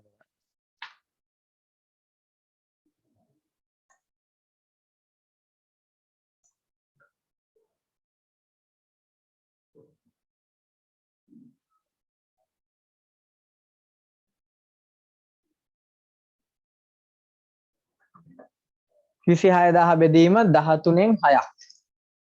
කැල්ල එක අරගෙන 26000 බෙදුවා 13න් අනුපාතවල මුළු එකතුව 13යි. එතකොට එනවා 2000ක් ඒක ගුණ කෙරුවා 6. එතකොට මෙතෙන්ට එන්නේ ළමයි 12000යි. ඊළඟට 4000 4 ගුණ කිරීම 2000 කියන්නේ 8000ක් එනවා. ඊළඟට 26000 බෙදීම 13 ගුණ කිරීම 3 කියන්නේ 6000ක් එනවා. එතකොට 26000 හරින ළමයි බෙදලා ගිහිල්ලානේ. ඔන්න යන්ත්‍ර රක්ෂණයත් එතකොට හරි. ඊළඟට තියෙන වියදම මොකක්ද කියලා අපි බලමු.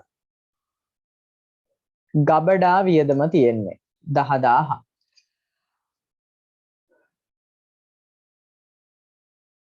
ගබඩා වියදම් 10000යි.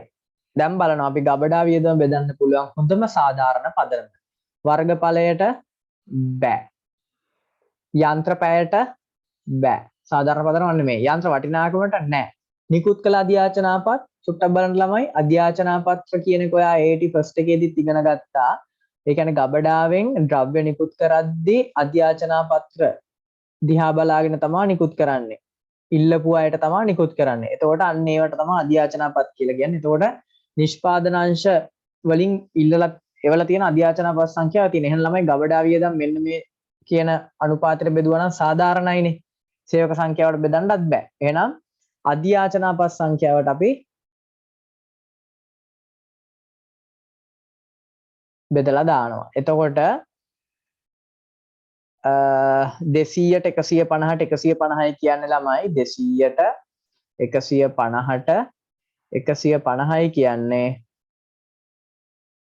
5 වරක් 3යි 5 වරක් 3යි 5 වරක් 4යි කියන්නේ 4ට 3ට 3යි 4ට 3ට 3යි. හරි. එතකොට ළමයි 10000 බෙදීම 4ට 3ට 3යි කියන්නේ බෙදුවා 10න් එනවා ඒ වලට 4000ක්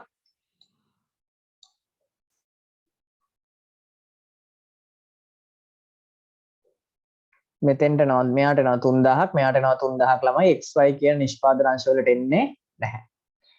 හරි. එතකොට ළමයි ඔන්න අපි රැස් කිරීම කෙරුවා එක කරලා තිබ්බා ගානේ රැස් කරලා දීලා තිබ්බා ප්‍රතිපාදනය කෙරුවා විභජනය කෙරුවා. අපෙන් ඉල්ලන්නේ මොකද්ද මේ පළවෙනි එකේ පොදුකාර්ය පිරිවැය විභජන පත්‍රිකා පිළියෙල කර ඒ පිරිවැය මධ්‍යස්ථානවල මුළු පොදුකාර්ය පිරිවැය ගණනය කරන්න. එහෙනම් අපි දැන් යනවා ඒ පිරිවැය මධ්‍යස්ථානවල මුළු පොදුකාර්ය පිරිවැය. එහෙනම් මෙන්න පිරිවැය මධ්‍යස්ථාන කියන්නේ ළමයි මේ නිෂ්පාදන අංශයේ පිරිවැය මධ්‍යස්ථාන තුනක් තියෙනවා. සේවාංශයේ පිරිවැය මධ්‍යස්ථාන දෙකක් තියෙනවා. මධ්‍යස්ථානයක් කියන්නේ ළමයි පිරිවැය එකතු වෙන තැන.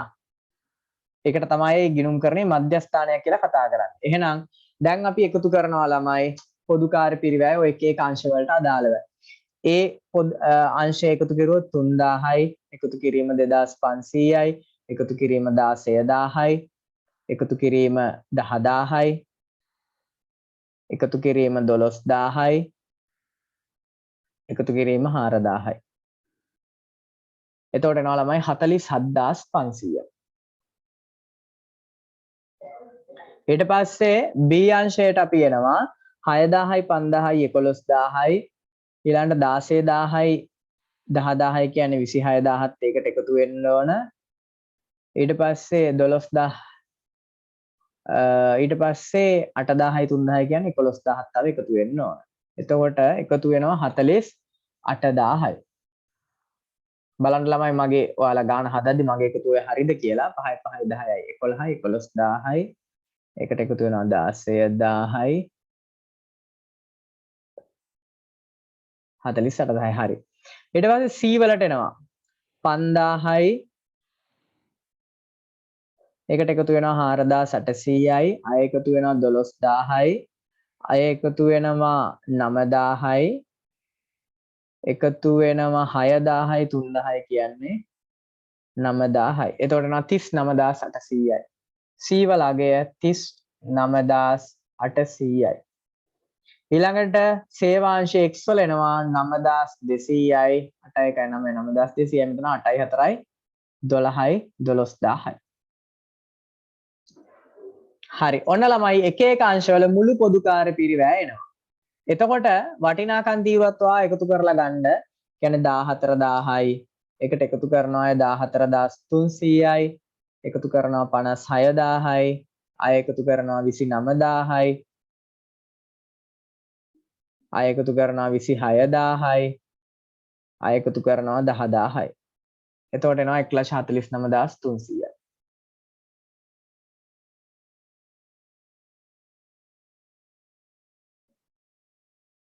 හාරදාස් 800 සෝරි ළමයි අතන 8000 නෙමෙයි තියෙන y අංශනේ. ඔව් මට එතන වැරදුනා. එතන එන්නේ 4800.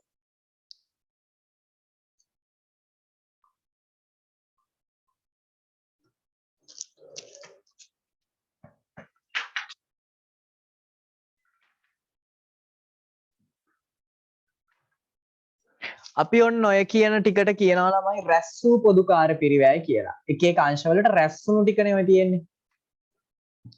ඒකින්ද අපි ඉස්සරහින් ලියනවා රැස් වූ පොදුකාර්ය පිරිවැය.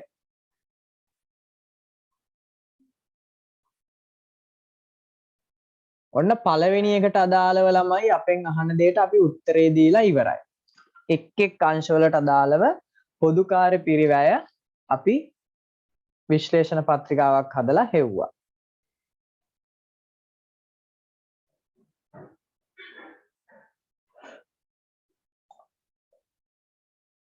හරි. ඊට පස්සේ දැන් ඔන්න පළවෙනි එකට උත්තරේ හරි. මේ තියෙන පළවෙනි එකට උත්තරය. මම මේක හැදුවේ පළවෙනි එකට. ඊළඟට දෙවෙනි එකට උත්තරේත් මේකෙම තමයි මට හදන්න වෙන්නේ. දෙවෙනි එක චුට්ටක් බලන්න ළමයි මොකද්ද දෙවෙනි ප්‍රශ්නෙන් අහන්නේ? දෙවෙනි ප්‍රශ්නෙන් අහන්නේ ඉහත සේවා පිරිවැය මධ්‍යස්ථානවල පොදුකාර්ය පිරිවැය නැවත නිෂ්පාදන පිරිවැය මධ්‍යස්ථාන අතරේ විභජනය කිරීම සඳහා ඔබට පහත තොරතුරු සපයයි. හරි. ඒ කියන්නේ ළමයි දැන් මේක අහන්නකො. සේවා දැන් නිෂ්පාදන දෙපාර්තමේන්තුව විතරක් නෙමෙයි ළමයි භාණ්ඩ නිෂ්පාදනය කරන්න දායක වෙන්නේ. වක්‍රාකාරව සේවාංශයත් ළමයි එයාලගේ සේවය සපයන්නේ භාණ්ඩයේ නිෂ්පාදනයට. එතකොට අපි භාණ්ඩයේ මුළු පිරිවැය හොයද්දී සේවා අංශයේ පිරිවැයත් ළමයි භාණ්ඩයේ පිරිවැයට එකතු කරන්න ඕන. එතකොට දැන් ඔයා සේවාංශයේ පොදුකාර්ය පිරිවැය ගත්තා x සේවාංශයේ 9200කුත් y අංශයේ 4800කුත් ආවා. ඊළඟට අපි කරන්නේ ළමයි සේවාංශයේ පොදුකාර්ය පිරිවැයත් ඊළඟට මාරු කරනවා ආපහු නිෂ්පාදන අංශ තුනට බෙදලා දානවා. x වල පොදුකාර්ය පිරිවැය 9200ත් ළමයි ABC කියන නිෂ්පාදන අංශ වලට බෙදලා දානවා. y වල ආපු 4800ත් ABC කියන නිෂ්පාදන අංශ වලට බෙදලා දානවා. ඔන්න ඔය දෙවන වරට සේවාංශයේ පොදුකාර්ය පිරිවැය බෙදලා දාන එකට කියනවා ළමයි ද්විතීක විභජනය කියලා. දෙවන වරට බෙදීම ද්විතීක විභජනය. එහෙනම් මං ඊළඟට යන්නේ ද්විතීක විභජනයට. ද්විතීක විභජනයේදී වෙන්නේ සේවාංශයේ පොදුකාර්ය රැස්වුණු පොදුකාර්ය පිරිවැය ළමයි නිෂ්පාදන අංශ වලට බෙදලා දාන එක. සේවාංශයේ රැස්වුණු පොදුකාර්ය පිරිවැය ටික නිෂ්පාදන අංශ වලට බෙදලා දාන එක තමයි ළමයි ද්විතීක විභජනයේදී වෙන්නේ. හරි. එතකොට ඔයාට මේ සේවාංශයේ පොදුකාර්ය පිරිවැය බෙදලා දාන්න පදනමක් ගානේ දෙනවා.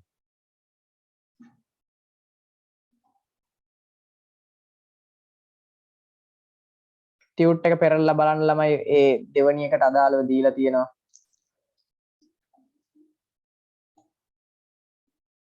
මේ දෙන්නේ ඉහත සේවා මධ්‍යස්ථාන වල පොදුකාර්ය පිරිවැය නැවත නිෂ්පාදන පිරිවැය මධ්‍යස්ථාන අතරේ විභජනය කිරීම සහ ඔබට පහත් තොරතුරු සපයයි. මොකද්ද?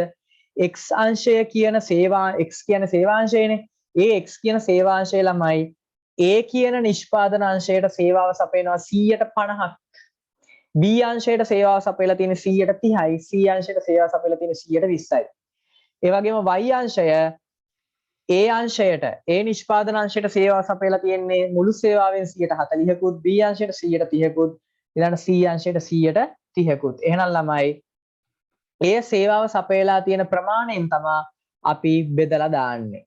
එහෙනම් අපි මුලින්ම ගන්නවා x අංශයේ පොදුකාර්ය පිරිවැය. ලියනවා x අංශයේ පොදුකාර්ය පිරිවැය. අනුපාතය ළමයි මොකද්ද මේ පදම යටතේ ලියන අනුපාතය 150ට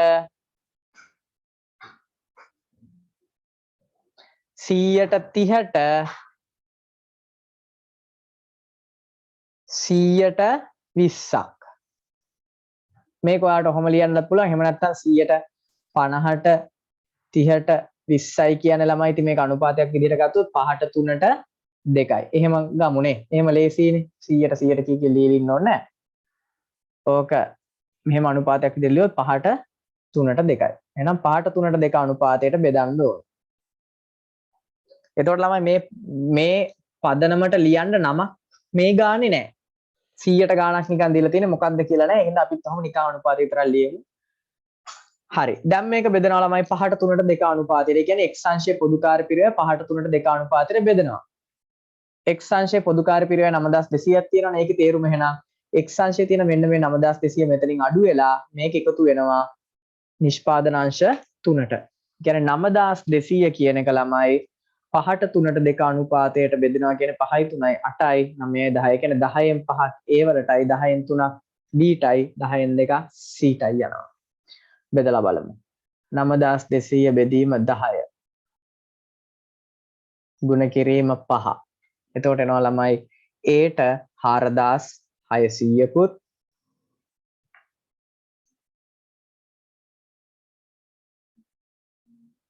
b ට එනවා 3ක්නේ 2760කුත් c ට එනවා 2ක් කියන්නේ 1840ක්. එතකොට ළමයි 9200ට එනවා නේද? 1840 එකතු කිරීම 2760 නිකමට බලන්න එකතු සමාන වෙනවද කියලා 4600. 9200ට සමාන වෙනවා. එතකොට ළමයි ඔන්න සේවාංශයේ පොදුකාර්ය පිරිවැය අපි බෙදලා දැම්මා.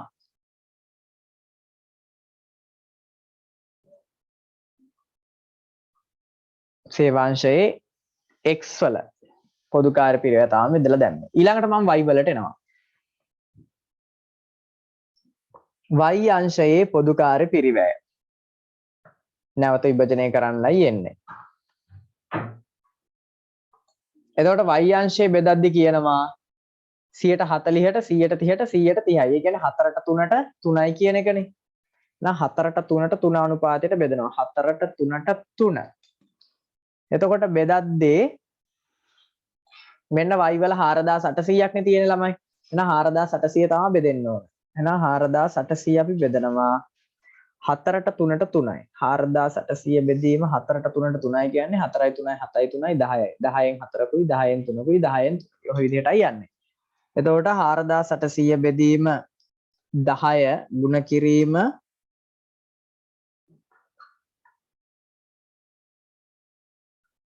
4. එතකොට එනවා 1920ක් ඒ වලට. 1920යි. ඊළඟට ළමයි B වලට 4න් 3යිනේ. 4න් 3යි කියන්නේ 1440ක් එනවා. 1440යි. ඊළඟට C වලටත් 1440යි. ඔන්න ළමයි වැඩේ ඉවරයි. දැන් මුළු පොදු කාර්ය පිරිවැයට හොයාගන්න පුළුවන් මේ ටික එකතු කරුවම. මුළු පොදු කාර්ය පිරිවැය.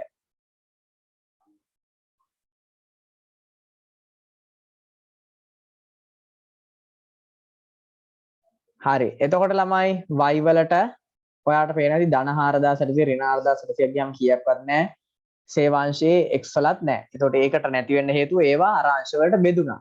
දැන් නිෂ්පාදන අංශ ටික එකතු කරන්න දැන් රැස් වූ පොදු කාර්ය පිරිවැය 47500ට එකතු කරන්න සේවාංශයෙන් ආපු සේවාංශ දෙකෙන් ආපු 4600යි 1920යි. එතකොට එනවා 54.20යි.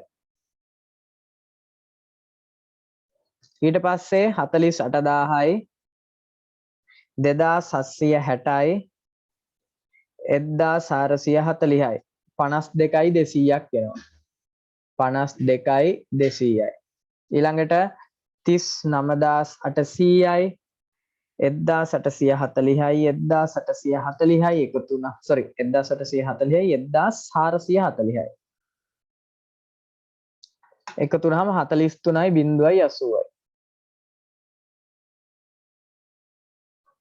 ඔන්න ඔය විදිහට ළමයි අගයන් ටික එනවා. මේක තමයි අපිට ගානෙන් ඉල්ලන්නේ.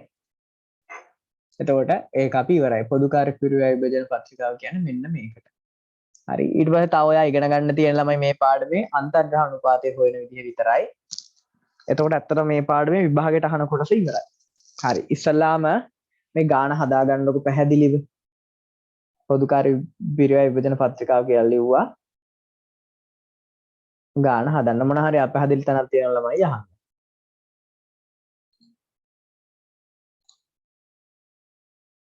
හරි. එතකොට ළමයි අපේ ඊළඟ පියවර දැන් පොදු කාර්ය පිරිවැය රැස් කෙරුවා, ප්‍රතිපාදනය කෙරුවා, විභජනය කෙරුවා, අවසාන පියවර අන්තර්ග්‍රහණය.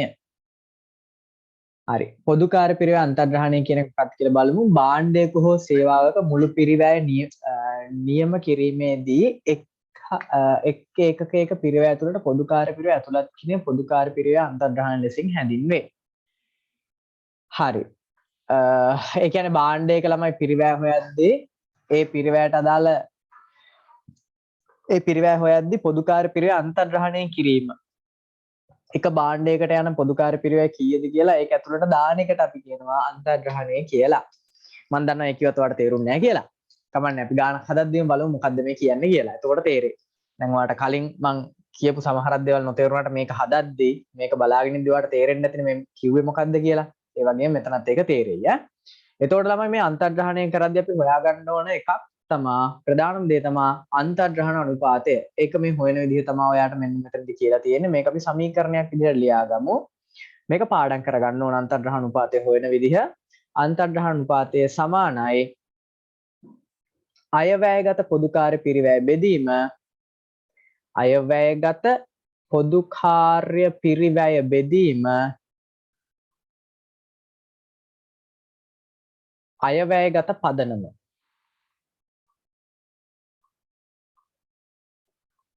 මෙන්න මේ කියන සමීකරණය භාවිතා කරලා අපිට ළමයි අන්තර්ග්‍රහණ අනුපාතය හොයාගන්න පුළුවන්. මේ අන්තර්ග්‍රහණ අනුපාතය නැතුව පොදු කාර්ය පිරිවැය අන්තර්ග්‍රහණය කිරීම කරන්න බෑ. මේක සරල සමීකරණ ළමයි මේ මතක තියාගන්න.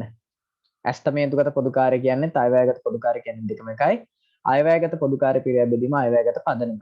ඔය පොදුකාර්ය පිරිවේ අන්තර් අනුපාතය කියන තැන ඊතරයක් ගහලා හරි කොහෙන් හරි ඔන්න ඔය සමීකරණ ලියා ගන්නකො ළමයි.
අපි දැන් මේ ඇවිල්ලා තියෙන A level ගානක් හදන්න යනවා.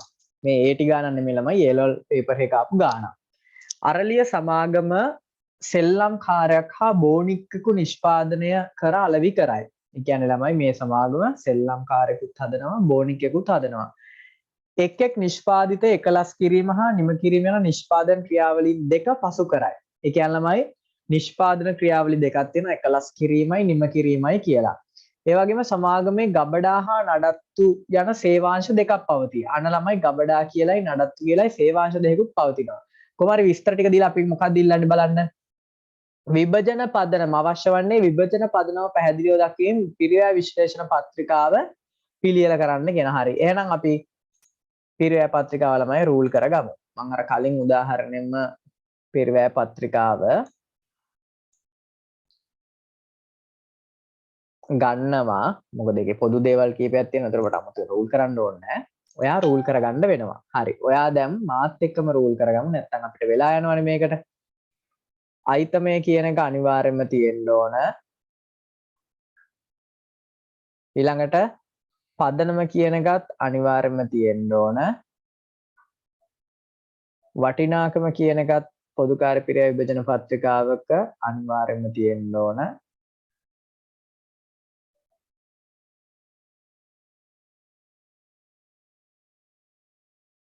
ඊළඟට ළමයි නිෂ්පාදනාංශ දෙකයිනේ මෙයාලා කියන විදිහට මොනවාද නිෂ්පාදනාංශ දෙක?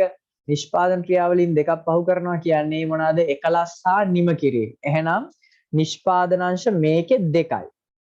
එතකොට නිෂ්පාදනාංශ කියලා දෙකකට තමයි බෙදෙන්න ඕන.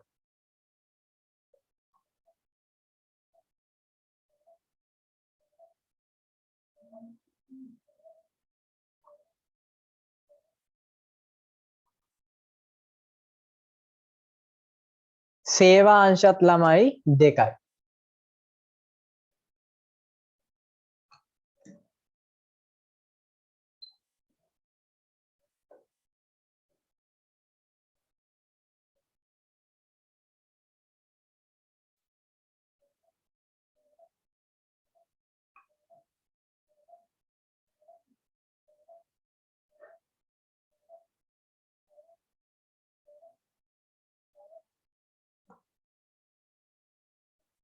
නිෂ්පාදනාංශ දෙක මොකක්ද? එකලස් නිම කිරීම.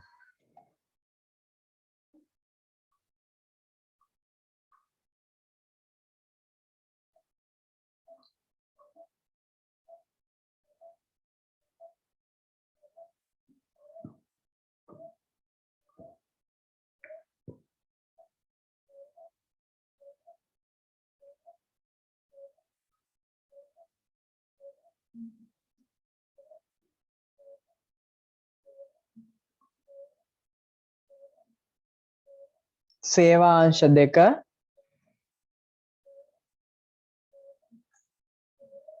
නඩත්තු හා ගබඩා.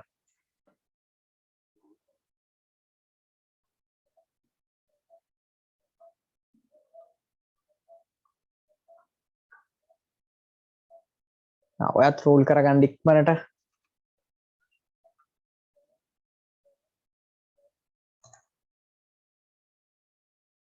පොදුකාර්ය පිරිවැය ළමයි විභජනය කරද්දී බෙදද්දී මුලින්ම කරන්නේ රැස් කරන එක. රැස් කරන එක අපිට කොහොමත් ගානේ දෙනවා. රැස් කරපු තොරතුරුනේ දෙන්නේ. ඒකට පළවෙනි පියවර අපෙන් අයින් වෙනවා. දෙවෙනි පියවර තමයි ප්‍රතිපාදනය. ප්‍රතිපාදනය කියලා කියන්නේ නිෂ්පාදනාංශ වලටයි සේවාංශ වලටයි ළමයි ඍජුවේ අඳුන ගන්න පුළුවන් දේවල් ටික දානවා. ඒක ගානේ දෙනවා. මේ අංශයට මේ දේවල් මෙච්චරයි කියලා දෙන්න ඕන. එහෙම දීලා තියෙන දේවල් තමයි අපි මුලින්ම දාන්නේ. ඒ කියන්නේ විභජනයට එන්න කලින් ප්‍රතිපාදනය තියෙන දේවල් දානවා. දැන් උදාහරණයක් විදිහට මේ ගාන ළමයි මේ ගෙඩි පිටින්ම වක්‍ර ශ්‍රමය බෙදලා දීලා තියෙනවා එකලස් වලට මෙච්චරයි මේ විදිහට දීලා තියෙනවා. එහෙනම් අපි ලියනවා අයිතමය යටතේ වක්‍ර ශ්‍රමය. පදනමට ලියනවා ඍජු පදනම. වටිනාකම මුළු වටිනාකම 8,97,000යිනේ. 8,97,000යි.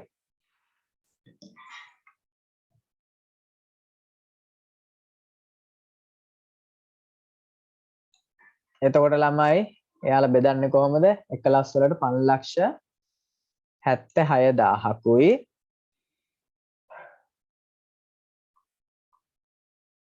නිම කිරීම වලට 2,08,000කුයි නඩත්තු වලට 44,000කුයි ගබඩා වලට 69,000කුයි.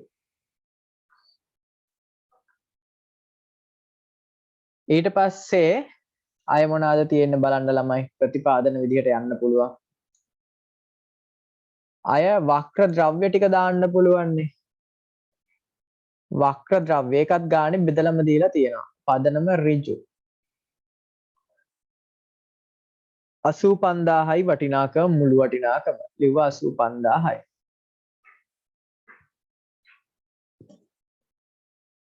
බෙදලා දීලා තියෙනවානේ. ඒ ටික අපි දානවා අදාළ අංශවලට.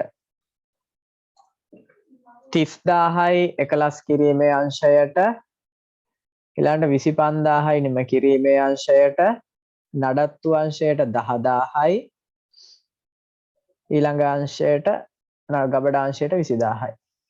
අන්න එතකොට ඒ ප්‍රතිපාදනයත් හරි. තා බලන්න ප්‍රතිපාදනයේ තියෙනවද කියලා. එතකොට මේ දෙකම මේ වෙනකොට හරි. ඊළඟට ළමයි කම්හල් කුලී ඒවා බෙදලා නැහැනේ. ඒ කියන්නේ ඒවා විභජනයේට තියෙන්නේ. පොඩ්ඩක් බලන්න සමහරක් වෙලාවට ඔය ටේබල් එකෙත් ළමයි විභජනය කරපු තොරතුරු දෙන්න පුළුවන්. බලන්න නිකන් එකලස් කිරීම නිම කිරීම නඩත්තු ගබඩා කියන හතරට බෙදලා දීලා තිනවා වර්ග බිම් අඩි බිම් ප්‍රමාණය. ඒවා ළමයි රුපියල් අගයක් නෙමෙයිනේ. ඒ කියන්නේ පොදුකාර්ය පිරිවැයක් නෙමෙයි. යන්ත්‍ර පොත් අගය කියන්නේ යන්ත්‍රවල පිරිවැය ස්ථාවරවත්කම. ඒවා පිරිවැයක් නෙමෙයි ළමයි. වියදමක් නෙමෙයි.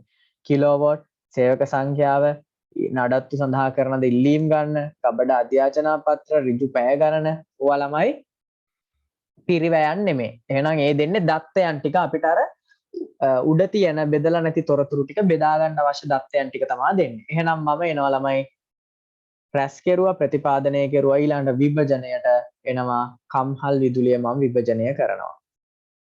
කම්හල් කුලී වටිනාකම 30,000යි. ලිව 30,000. කම්හල් කුලිය බෙදන්න පුළුවන් හොඳම පදනම මම මේ ටේබල් එකෙන් හොයලා ගන්නවා. කම්හල් කුලිය බෙදන්න පුළුවන් හොඳම පදනම ළමයි මේ ගානේ හැටියට නම් බිම් ප්‍රමාණය. යන්ත්‍ර පිරිවැයට බෙදන්නත් බෑ, කිලෝවොට් ගානට බෙදන්නත් බෑ, සේවක සංඛ්‍යාවටත් බෑ, නඩත්තු සඳහා කරන ද ඉල්ලීම් ගානට බෙදන්නත් බෑ, ගබඩා අධ්‍යාචනා පත්‍රවලට බෙදන්නත් බෑ, ඍජු පැය ගානට බෙදන්නත් බෑ. ළමයි කම්හල් කුලිය බෙදන්න පුළුවන්. කම්හලේ කුලිය කියන්නේ ගොඩනැගිල්ල කුලිය. ඒකට ඒක බෙදන්න පුළුවන් හොඳම පදනම බිම් ප්‍රමාණය. ලිව්වා බිම් ප්‍රමාණය. අනුපාතය අපි හදාගමු. බිම් ප්‍රමාණය කොහොමද දෙන්නේ? ලක්ෂයයි 50,000යි 50,000යි ලක්ෂයයි කියන ළමයි කුඩා කෙරුවම මේක ඔයාට කියන්න පුළුවන් මෙතනම කුඩා කරගමුකෝ. 2ට 1ට 1ට 2යි. එහෙනම් 2ට 1ට 1ට 2යි.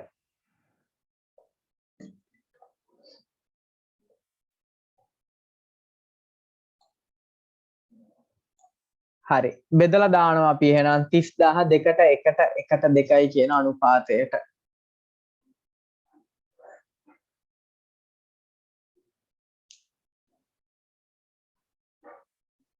30000 බෙදීම 2ට 1ට 1ට 2යි කියන්නේ 2යි 3යි 4යි 5යි 6යි. බෙදීම 6.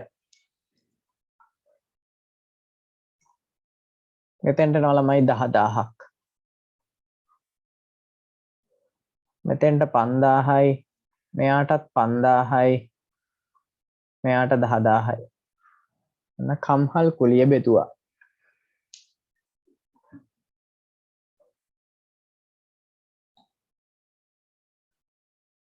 ඊට පස්සේ යන්ත්‍ර ෂය. යන්ත්‍ර පිරියත ෂය. වටිනාකම ලක්ෂ 2යි. ළමයි දැන් අපි බලනවා මේ ලක්ෂ 2 බෙදන්න පුළුවන් හොඳම පදනම මොකද්ද? බිම් ප්‍රමාණයට යන්ත්‍ර ෂය බෙදනවද ළමයි? නෑ. යන්ත්‍රවල පිරිවැය අගයට? ඔව්. ඒක තමයි හොඳම අගය. යන්ත්‍රවල අගයට. යන්ත්‍ර අගයට. එතකොට යන්ත්‍ර අගය ඒකත් අපි අනුපාතය හොයා ගන්නවා.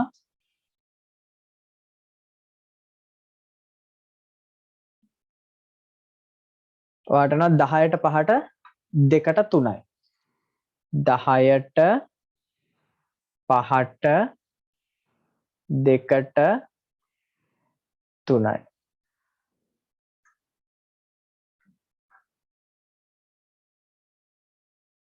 හරි. දැන් ළමයි ඒ අනුපාතයට අපි බෙදලා දානවා. 10ට 5ට 2ට 3යි කියන්නේ 10යි 5යි 15යි 5යි 20යි. ලක්ෂ 2 බෙදීම 20.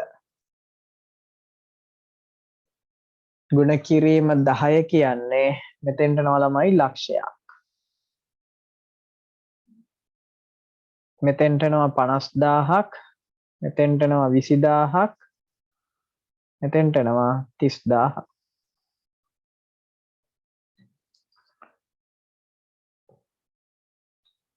ඔන්න ඒකත් බෙදුවා. ඊට පස්සේ තියෙන මොකද්ද? විදුලිය 80000යි.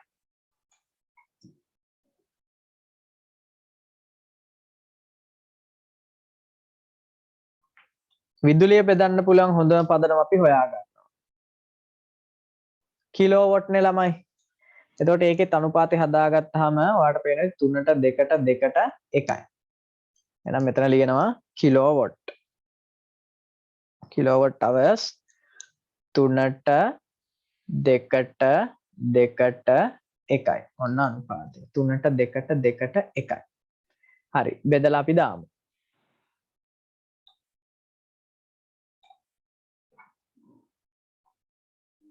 අසූදාහ බෙදීම 3ට 2ට 2ට 1යි කියන්නේ 3යි 2යි 5යි 2යි 7යි 1යි 8යි. බෙදීම 8 ගුණ කිරීම 3. එතකොට එනවා ළමයි මෙතෙන්ට 30000යි 20000යි 20000යි 10000යි. විදුලිය.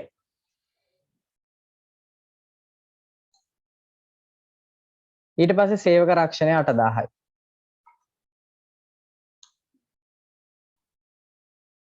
සේවක රක්ෂණය 8000යි. ඒක බෙදන්න පුළුවන් හොඳම පදනම ළමයි සේවක සංඛ්‍යාව. මේ තියෙන්නේ 4ට 2ට 1ට 1යි. සේවක සංඛ්‍යාවට බෙදනවා. සේවක සංඛ්‍යාව 4ට 2ට 1ට 1යි. 4යි 2යි 6යි 1යි 7යි 1යි 8යි. කියන්නේ මෙතෙන්ට එනවා ළමයි 4000යි 2000යි 1000යි 1000යි. එතකොට ළමයි මට පේන විදිහට වියදම් ටික නම් ඉවරයි. දැන් තියෙන්නේ මොකද්ද? අර විදිහට ඉස්සල්ලාම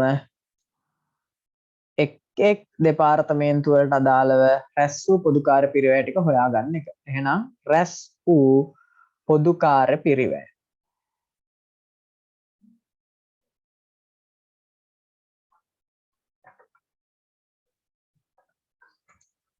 එකලස් අපි එකතු කරමු. 576000යි 30000යි 10000යි ලක්ෂයයි 30000යි 4000යි 7,50,000ක් එනවා. බලන්න ළමයි මේව හරිද කියලා. මට කැල් කරද්දි වැරදින්න පුළුවන්. ඊළඟට නිම කිරීමේ අංශයට එනවා 2,80,000යි 25,000යි 5,000යි 50,000යි 20,000යි 2,000යි 3,10,000ක් එනවා. ඊළඟට 44,000යි 10,000යි 5,000යි 20,000යි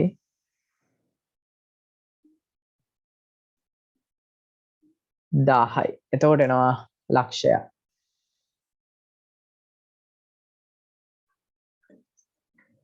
69,000යි 20,000යි 10,000යි කියන්නේ 30,000යි.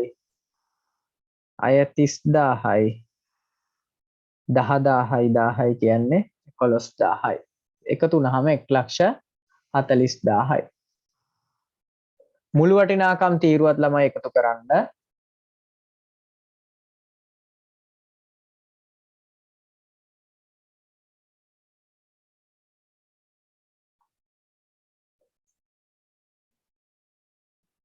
ලක්ෂ 13ක් මට ආවා බලන්න මේක හරිද කියලා. ඔන්න ළමයි රැස් වූ පොදුකාර පිරිවැය. ඕක තමයි අපෙන් මුලින්ම ගාන ඉල්ලන්නේ.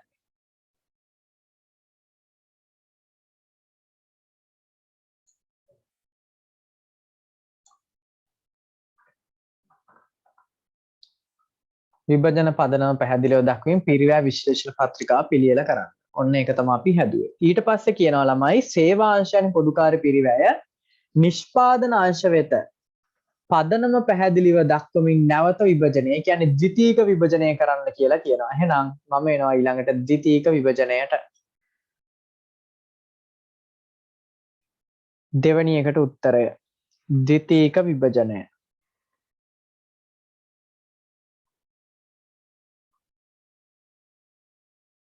ඒ ටේබල් එකේම ද්විතීක විභජනය කියලා ලියනවා. හරි.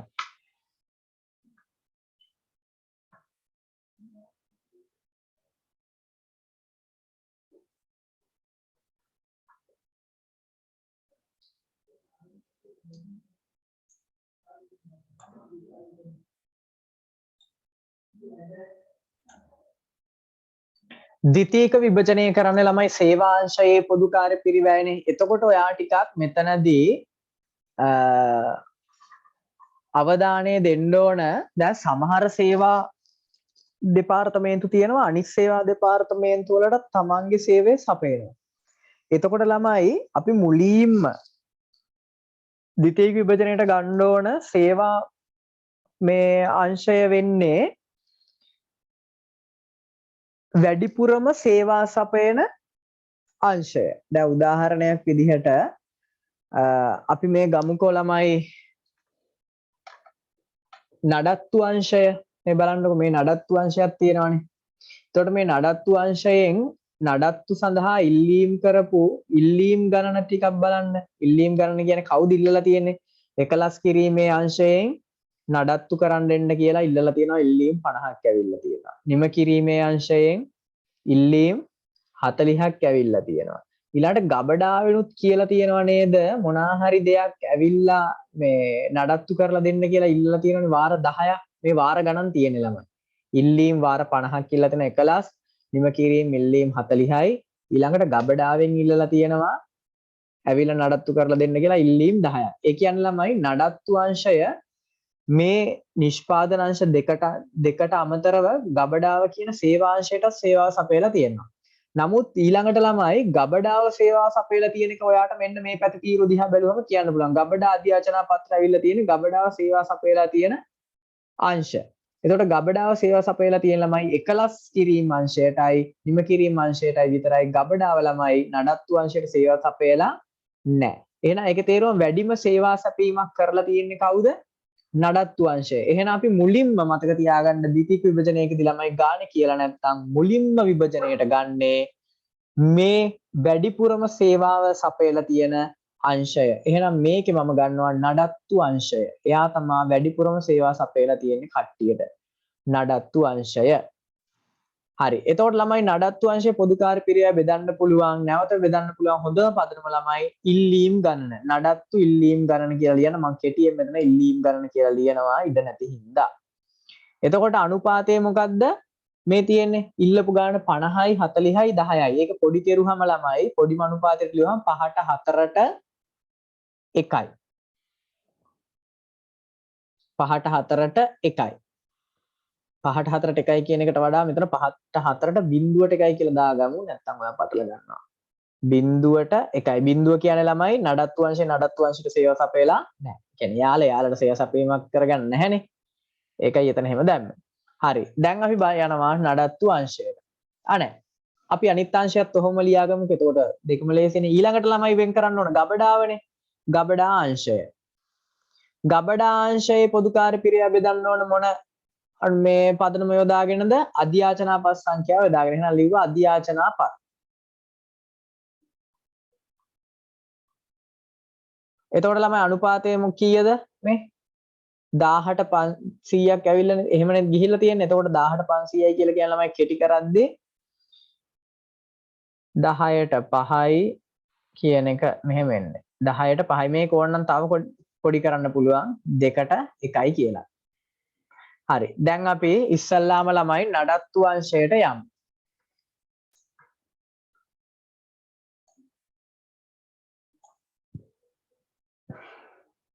නඩත්තු අංශයේ තියෙනවානේ ලක්ෂයක්. මේ ලක්ෂය තමයි බෙදන්න ඕන. එහෙනම් ලක්ෂය ගත්තා. මේක බෙදනවා ළමයි 5ට 4ට බිඳුවට 1 අනුපාතයට මේ දෙපාර්තමේන්තු අතර. එහෙනම් ලක්ෂය බෙදුවා 5ට 4ට 1යි කියන්නේ 5යි 4යි 9යි 10යි. මෙතෙන්ට එනවා 50000ක් මේ දෙපාර්තමේන්තුවට. ඊළඟ එක්කෙනාගේ දෙපාර්තමේන්තුවට එනවා 40000ක්. ඊළඟට බිඳුවයි කියන්නේ මෙයාට නැහැ. මෙයාට එනවා ළමයි ගබඩාවට 10000ක්. එතකොට ළමයි ලක්ෂය ওই විදිහට බෙදලා යනවා. ඊළඟට ගබඩා අංශයට එනවා. දැන් ළමයි මේ බලන්න ගබඩා අංශයේ පොදුකාර්ය පිරිවැය කලින් 1,40,000ක් රැස්ුණා. දැන් ළමයි සේවාංශ මේ නඩත්තු අංශයේ පොදුකාර්ය පිරිවැය 10ක් එකතු වුණානේ. එහෙනම් මුළු ගබඩා අංශයේ මුළු පොදුකාර්ය පිරිවැය දැන් වෙන්නේ 1,50,000. එහෙනම් 1,50,000 තමයි ළමයි දැන් බෙදෙන්නේ. එහෙනම් 1,50,000ක් මේකෙන් අඩු වෙලා අනිකුත් අංශ දෙක අතරේ බෙදෙනවා. 10ට 5 කියන අනුපාතයට. ඒ කියන්නේ ළමයි මෙයාට එනවා ලක්ෂයක්. මෙයාට එනවා 50,000ක්. මෙයාට කීයක්වත් නැහැ. ඔන්න ළමයි ඒකත් බෙදලා දැම්මා. එහෙනම් දැන් ඔයාට ගන්න පුළුවන් මුළු පොදුකාර්ය පිරිවැය. මුළු පොදුකාර්ය පිරිවැය.